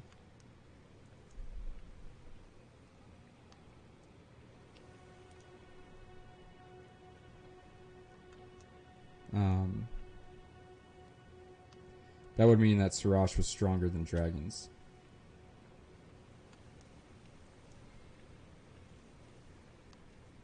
Yeah. I mean, I think there's a difference between like physical strength and then like strength on like as a totality, right? Because like if you think about just a lion in real life, they're not the fastest, they're not the strongest, they're not the biggest, but they're still the king of the jungle, right? I think Ray Lewis has a really cool like speech about this, where it's just about kind of how you act and your character and things like that that make you the strongest. Like, it doesn't have to be biggest, fastest, strongest. It's a totality of many different things. So it could be that Siraj was wise, maybe. You know, also clearly very powerful. You know, the Golden Lineage uses him as a regent to kind of help them make the right decisions, and is kind of like the hand of the king almost. That's almost like the backboard to help guide things along the correct path. Do you think this would happen long before or after Placiduce was Lord? I don't know. It literally just popped into my head.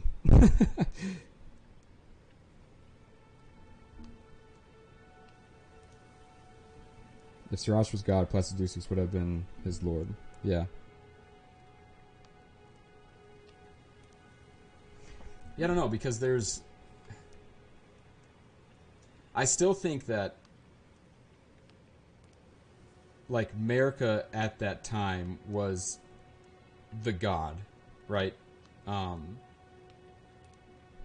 Just like America at our time, Rodrika and Hugh say like we have to kill the god America to make this stop, right? Like the only reason we're here is to kill the god America. But God slain only comes after you beat the Elden Beast. So the Elden Beast and America are one and the same, right? They're just like everything else in this game. They're just different ways of portraying the same character. So America, right? The seal of America, her sword seal is all about divine, kind of the more about the mind.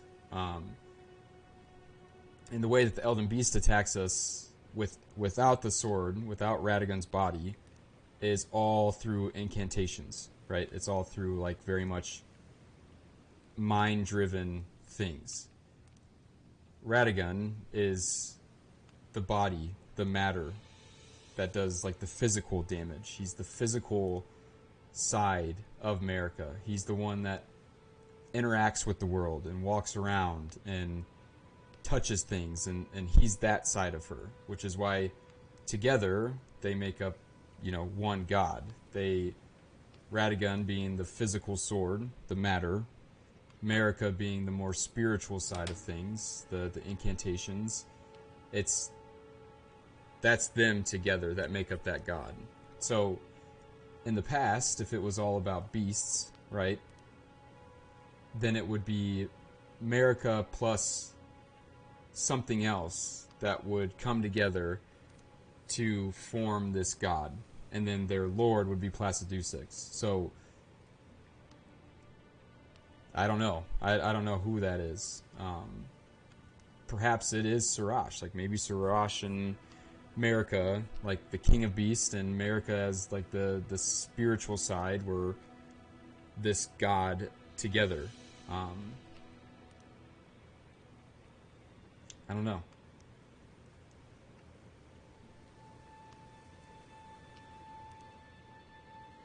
But in Elden Ring, in this world, a god is the combination between spirit and matter, right? It's the Vitruvian man, which is why the arms of Radagon and the arms of America equal a circle and a square.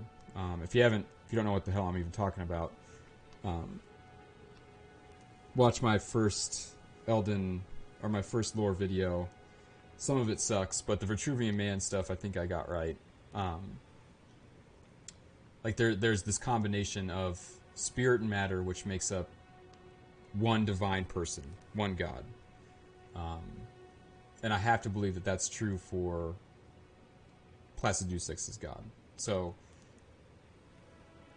to me, this all represents, this is the story of America. So America would still be the spirit side of it, but there would be another matter side of it.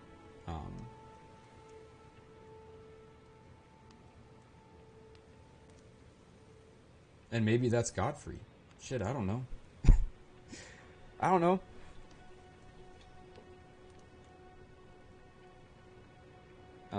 Miquella bewitched Moog to get him and tarnish his body so he loses grace and can enter the Shadow Realm. Well, why do you need Moog?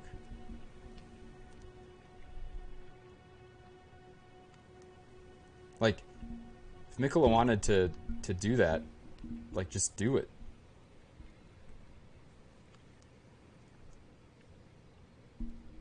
Like, unless Moog has a direct connection that only he has to the Shadow Realm, which is possible, right? Like, there'd be no reason to use Moog. But it's possible that Moog does have this connection to the Shadow World. Time will tell.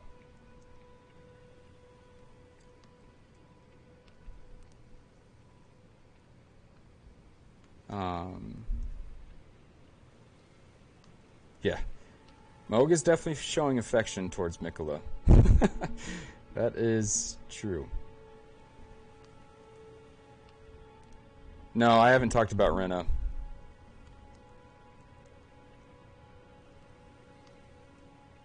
I'll probably talk about it during this playthrough at some point once we get there, but I'm very much like the way I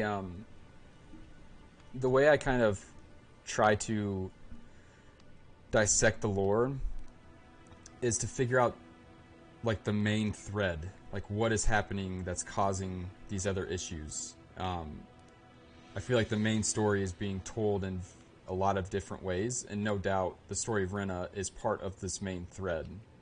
But I feel like we don't even know what the main thread is. Like, we don't know why she shattered the Elden Ring. We don't know what she's doing in the Shadowlands. We don't know really like the main story yet. I think we have a good idea, but it's hard for me to be like, all right, I'm gonna try and tackle like a more minor character, but unless I know the plot of the main story and understand that, like, it's hard for me to give like a really good wholehearted effort into the story of someone else's character, if that makes sense.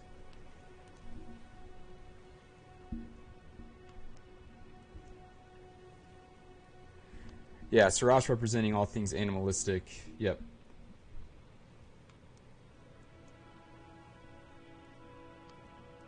Godfrey would then represent the control over these things, let's say.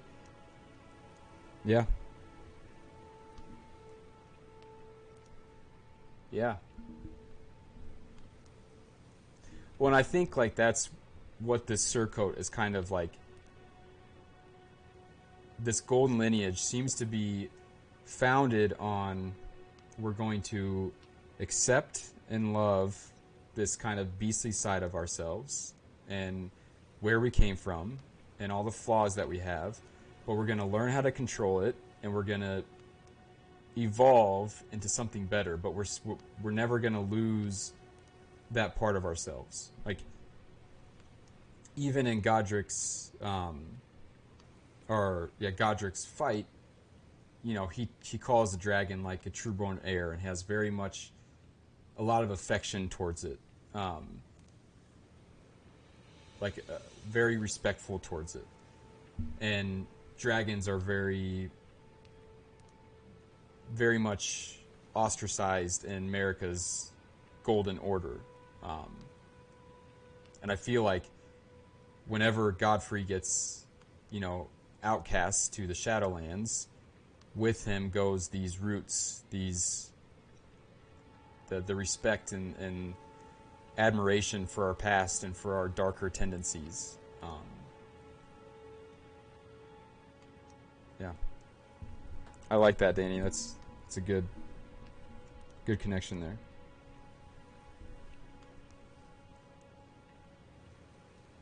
feel like America stripped the gold from the Shadowlands, resulting in this Shadow Tree. Yeah, I totally agree. I think it's again, it's a psychological, metaphorical stripping of gold. Like the way I see it, everything was together, right? The Erd Tree, the Shadow Tree were the Great Tree together, which I would consider the Crucible. America, as she's developing, chooses to accept some things and reject others. And the things that she accepts goes to the surface, the Erd Tree, gold, the Age of Plenty, all this different type of stuff. The things that she rejects, the things that are the antithesis to this order, get basically veiled and stay in the Crucible, which is now just occupied by basically all the rejected, downtrodden things. And I believe that that's the war that took place, that the trailer talks about. The blood teleportation thing is the only I can imagine Moog is used for. Yeah.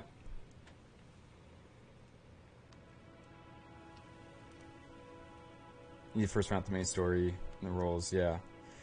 Yeah, it's not that I think a lot of people, like when I'm trying to explain my theory, I really only talk about America and like the main characters, right? Like there's definitely a substrate of main, quote-unquote, main characters.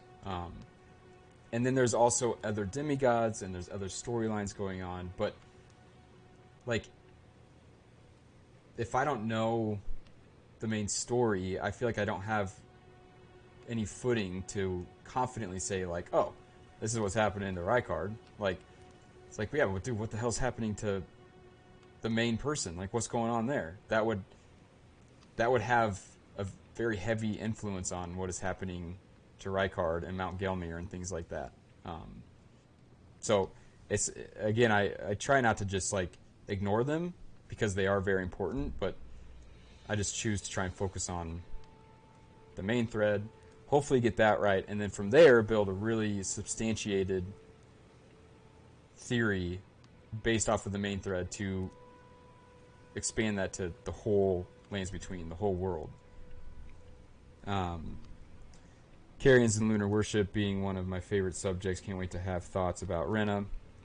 Some mentions she could be the Snowy Crone, Bernala's sister, or other daughter. I want to know more. Yeah, me too. The Snowy Crone is one of those very enigmatic figures that could literally... I've seen the book tossed out at who she could be. Is it Mikla? Is it America? Is it somebody you never met? Is it Rena? And that's kind of what I mean as far as like, there's a lot of speculation to be had about these kind of lesser characters. But yeah, until we nail down the main thing, it's hard to, you're just speculating.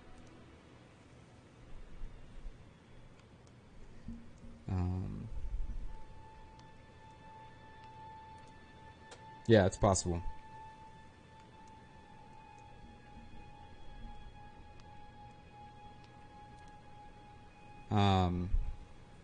Rob, I really like your overall theory. Thanks, man. What phase of America's life do you think this is taking place internally? Are you talking about the Lands Between, or like which? Because I think you see all of her. I think you see all phases of her life throughout the entire map. So I think it depends on exactly which event you're talking about. So for those that don't know or maybe new, like the way I see the Crucible is very much a mother's womb, not just any mother's, but America's mother's womb. And this is, she was literally born here, right? That's her infancy stage, where the way, psychologically speaking, the way that you operate is in this unconscious matrix where there's no blending, or there's no fracturing. and you're very much reliant on your parents, specifically your mother. And you operate in this space for,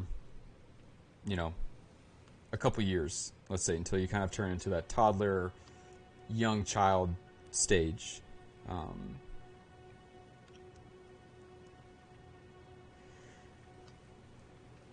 Yeah. So I think,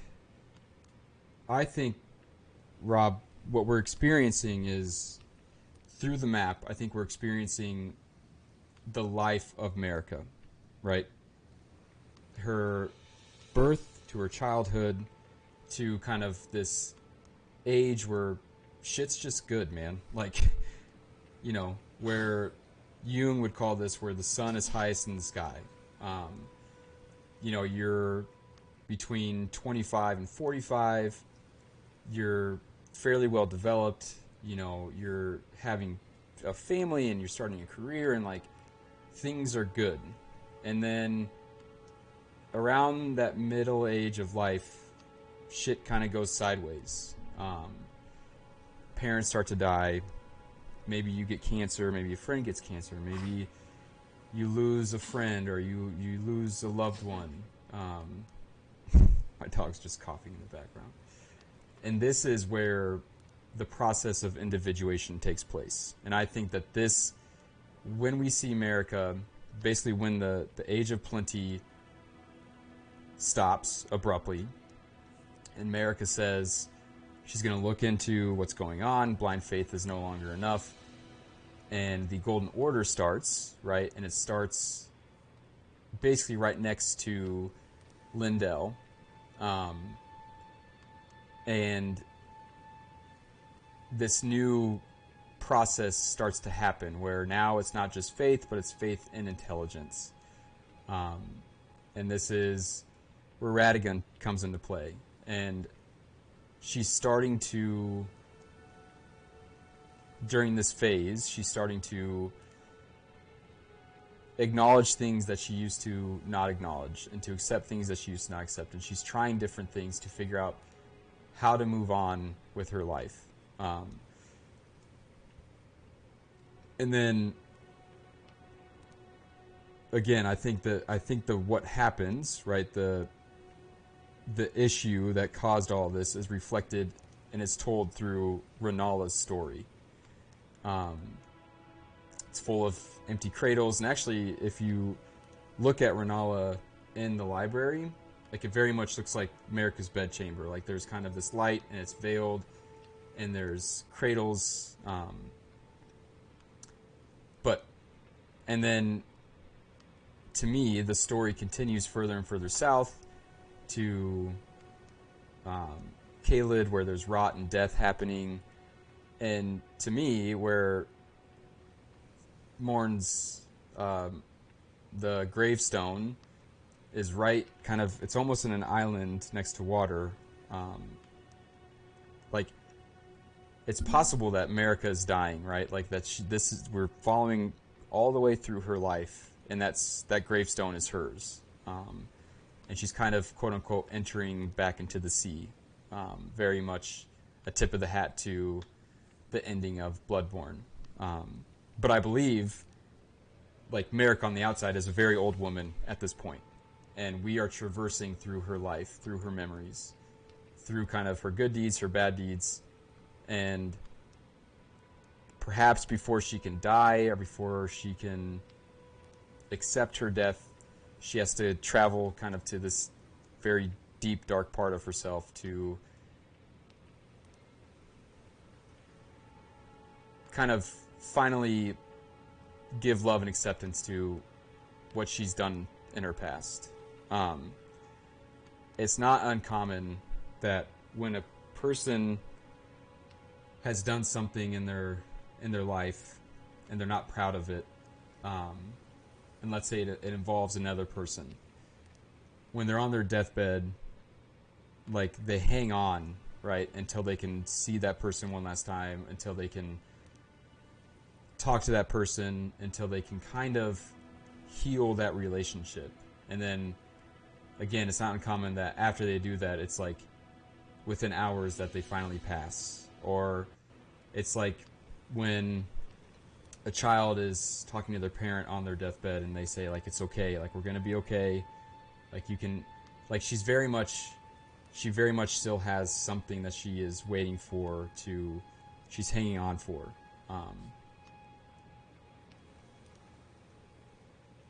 Yeah, just my 2 cents though. Churches of America might be important for different phases. Yep. Yeah, I think they definitely are. Yep. Because in the 4th church, which we'll get to if I ever move again, jeez, I just sat here for so long, it's freaking daytime. The 4th church, again, environmentally, it tells a story on its own, which we'll, talk about when we get there, hopefully tomorrow. But in all the other churches, the Erd-tree stands very strong and proud in the background of America's statue. But in that 4th, the water is what is in the background of America, and you hear the bells of the mausoleum.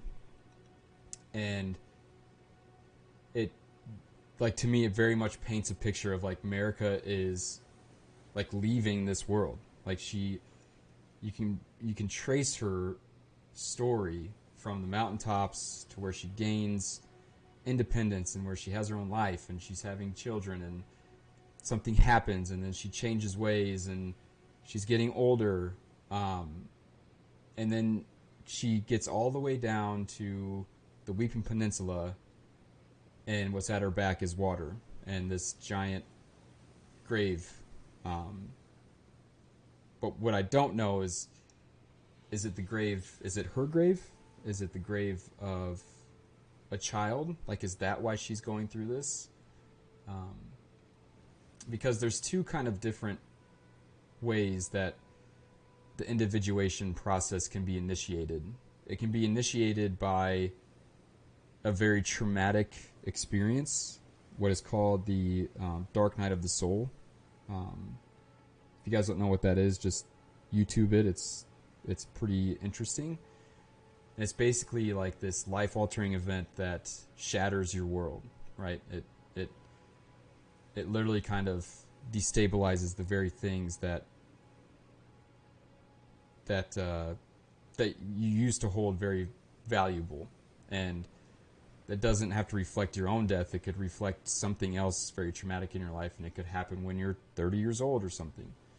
And that could be the story being told here, or it could just be a very human story of life and abundance and happiness, and then the realization of death and, kind of confronting your past demons and things like that. So,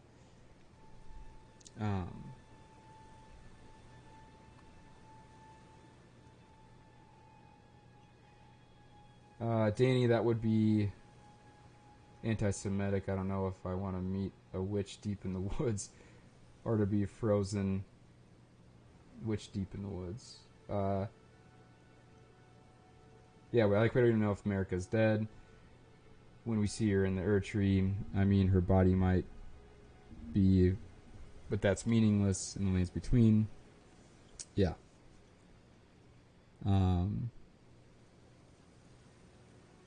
Tells the story of Renala before she met the moon. Keeps twisting me up is that since all of these characters are America's own projection, so all of your interactions are a conversation with her internalized interpretation. Yeah, so I don't know if Rob, if you saw my last understanding the shadow of the Erd-tree, but to me I see these demigod children as being complexes, or basically emotions of Queen America, that are stabilized and together when you have a very healthy ego.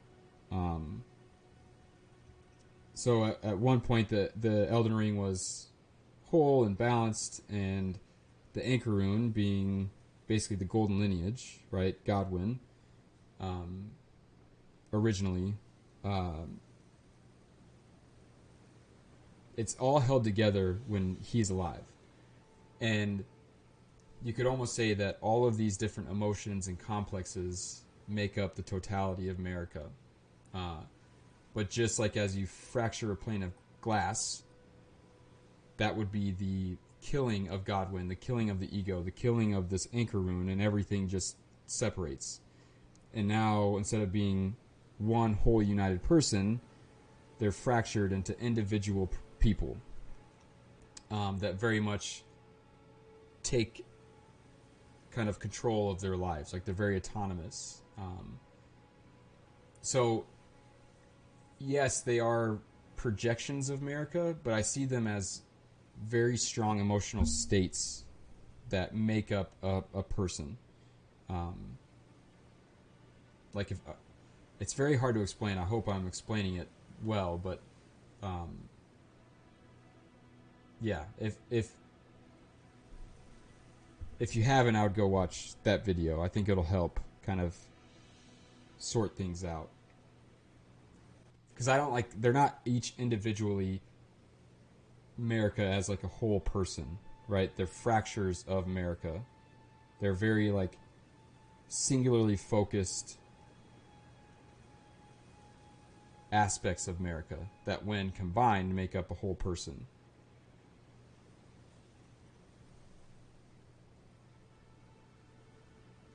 She's dead in lanes between where consciousness is still active in the shadow realm. Yep. Yeah, I agree with that. I literally think it's a very similar story to Queen Yarnum in Bloodborne, where you get this item. It's basically her child as a miscarriage, and it talks about that the queen is dead, but her consciousness still rise. And it's not until you right the wrong, right? It's not until you heal this trauma of the Orphan of Kos that her consciousness can finally let go. And I think that's exactly what's happening here. I think America's consciousness is still writhing. Something happened. Obviously something with Mesmere, just like the Orphan of Kos. And I think whenever we do what we're supposed to do in the Shadowlands, America will finally let go, and like this, almost like this sigh of relief, and this letting go will take place.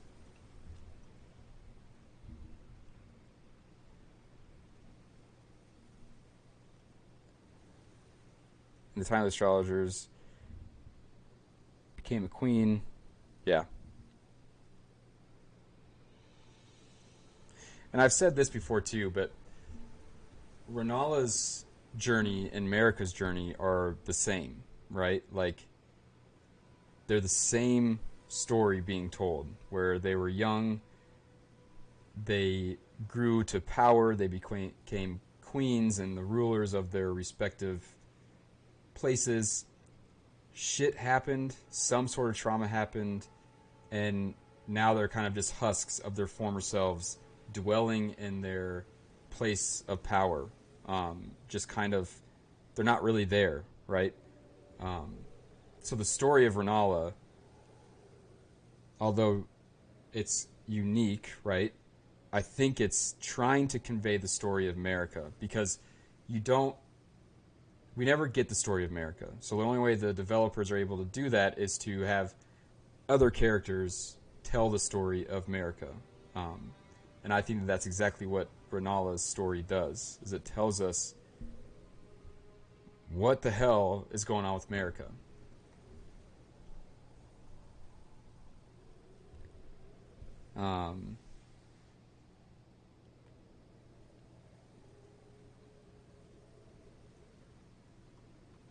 Yeah.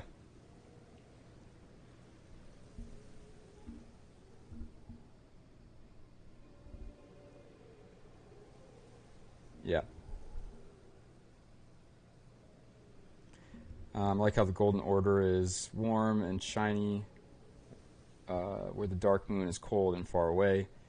I never realized how the Renala story could be an echo of America's trauma. Yep. And I don't know if you guys are familiar with the Secret of the Golden Flower, that book. But if you're not, just Google it, look at the image of it.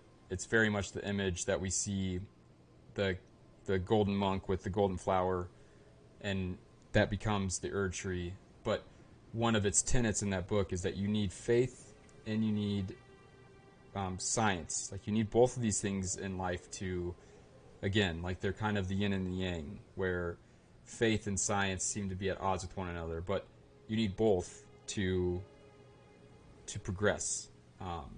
And I think the Golden Order, as being faith and science now, or faith and intelligence now, as showing us the way, and it's malleable, just like Rajier says, like, it's able to adapt and absorb things into it.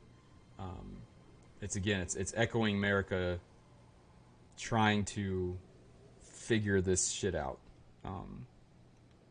Blind faith is no longer enough.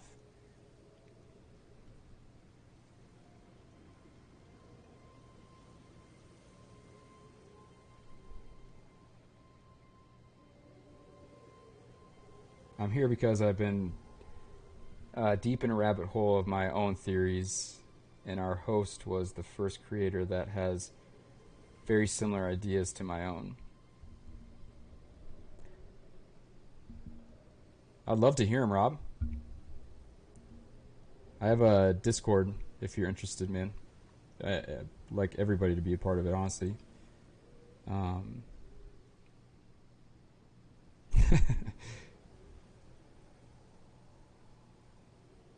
Yeah, I appreciate it, Aaron. Yeah, it's definitely possible. Like, the process of individuation is, at the end of it, is you're trying to be like a reborn person. Like, you're trying to be born again with this newfound sense of, wholeness and of peace and of unity. Like, you hear the stories all the time of people who do, DMT or ayahuasca, or have some sort of spiritual awakening where they come out of it and they are like this brand new person. And I very much get the sense that America is on this journey. Now, again, it kind of, if we take that as what's happening, then she would be an old woman, right? But she's not dying, or maybe she's definitely not dead. Maybe she's going through some trauma and she's trying to deal with something, but she's still very much going to be born this new, psychologically reborn, spiritually reborn, spiritual awakening. And again, the first attempt with Michelin, the Halig tree, as coming out of the top of the head of the map, the infant's head in the map, is this idea literally brought to the screen. Like, it's a new thought pattern. It's a new way of thinking about things and stuff like that. But it wasn't enough, because she was still missing a very key part of the process. So I definitely think it'll be possible that we see America reborn spiritually. But, yeah.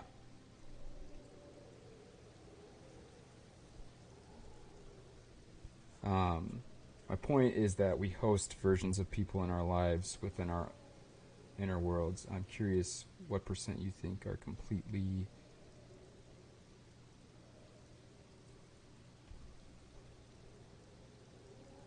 You have to beat the whole dungeons to get this bloodstone, Bloodborne, after her fight. That's going through centuries of trauma and worship. That happens under... Oh my god. That's my other dog. Not old. Not small.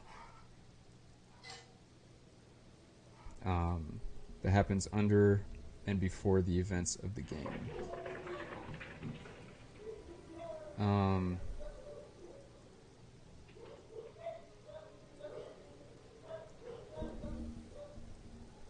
Again, Aaron, I think it depends on how you interpret the game.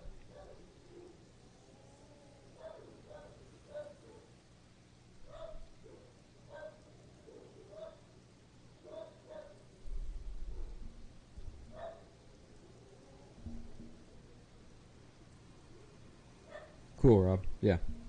Glad you are, man. All right. As you guys could probably tell, I got to go. But I'm going to stream in the morning for a couple hours. We'll go kind of do the Weeping Peninsula, talk about all that shit there, and then head north. I promise to actually move my character next time. But yeah, if you guys like this type of stuff, this psychological analysis of the game, consider joining. Subscribe if you could. Give this a like; it goes a long way in the algorithm. And then join the Discord if you guys want to. It's there to build the community and have conversations like this with like-minded people. And I do think that the psychological lens helps connect a lot of dots and give a little bit more footing to the overall story. So hope you guys like it. Anyways, hope you guys have a good day. Much love.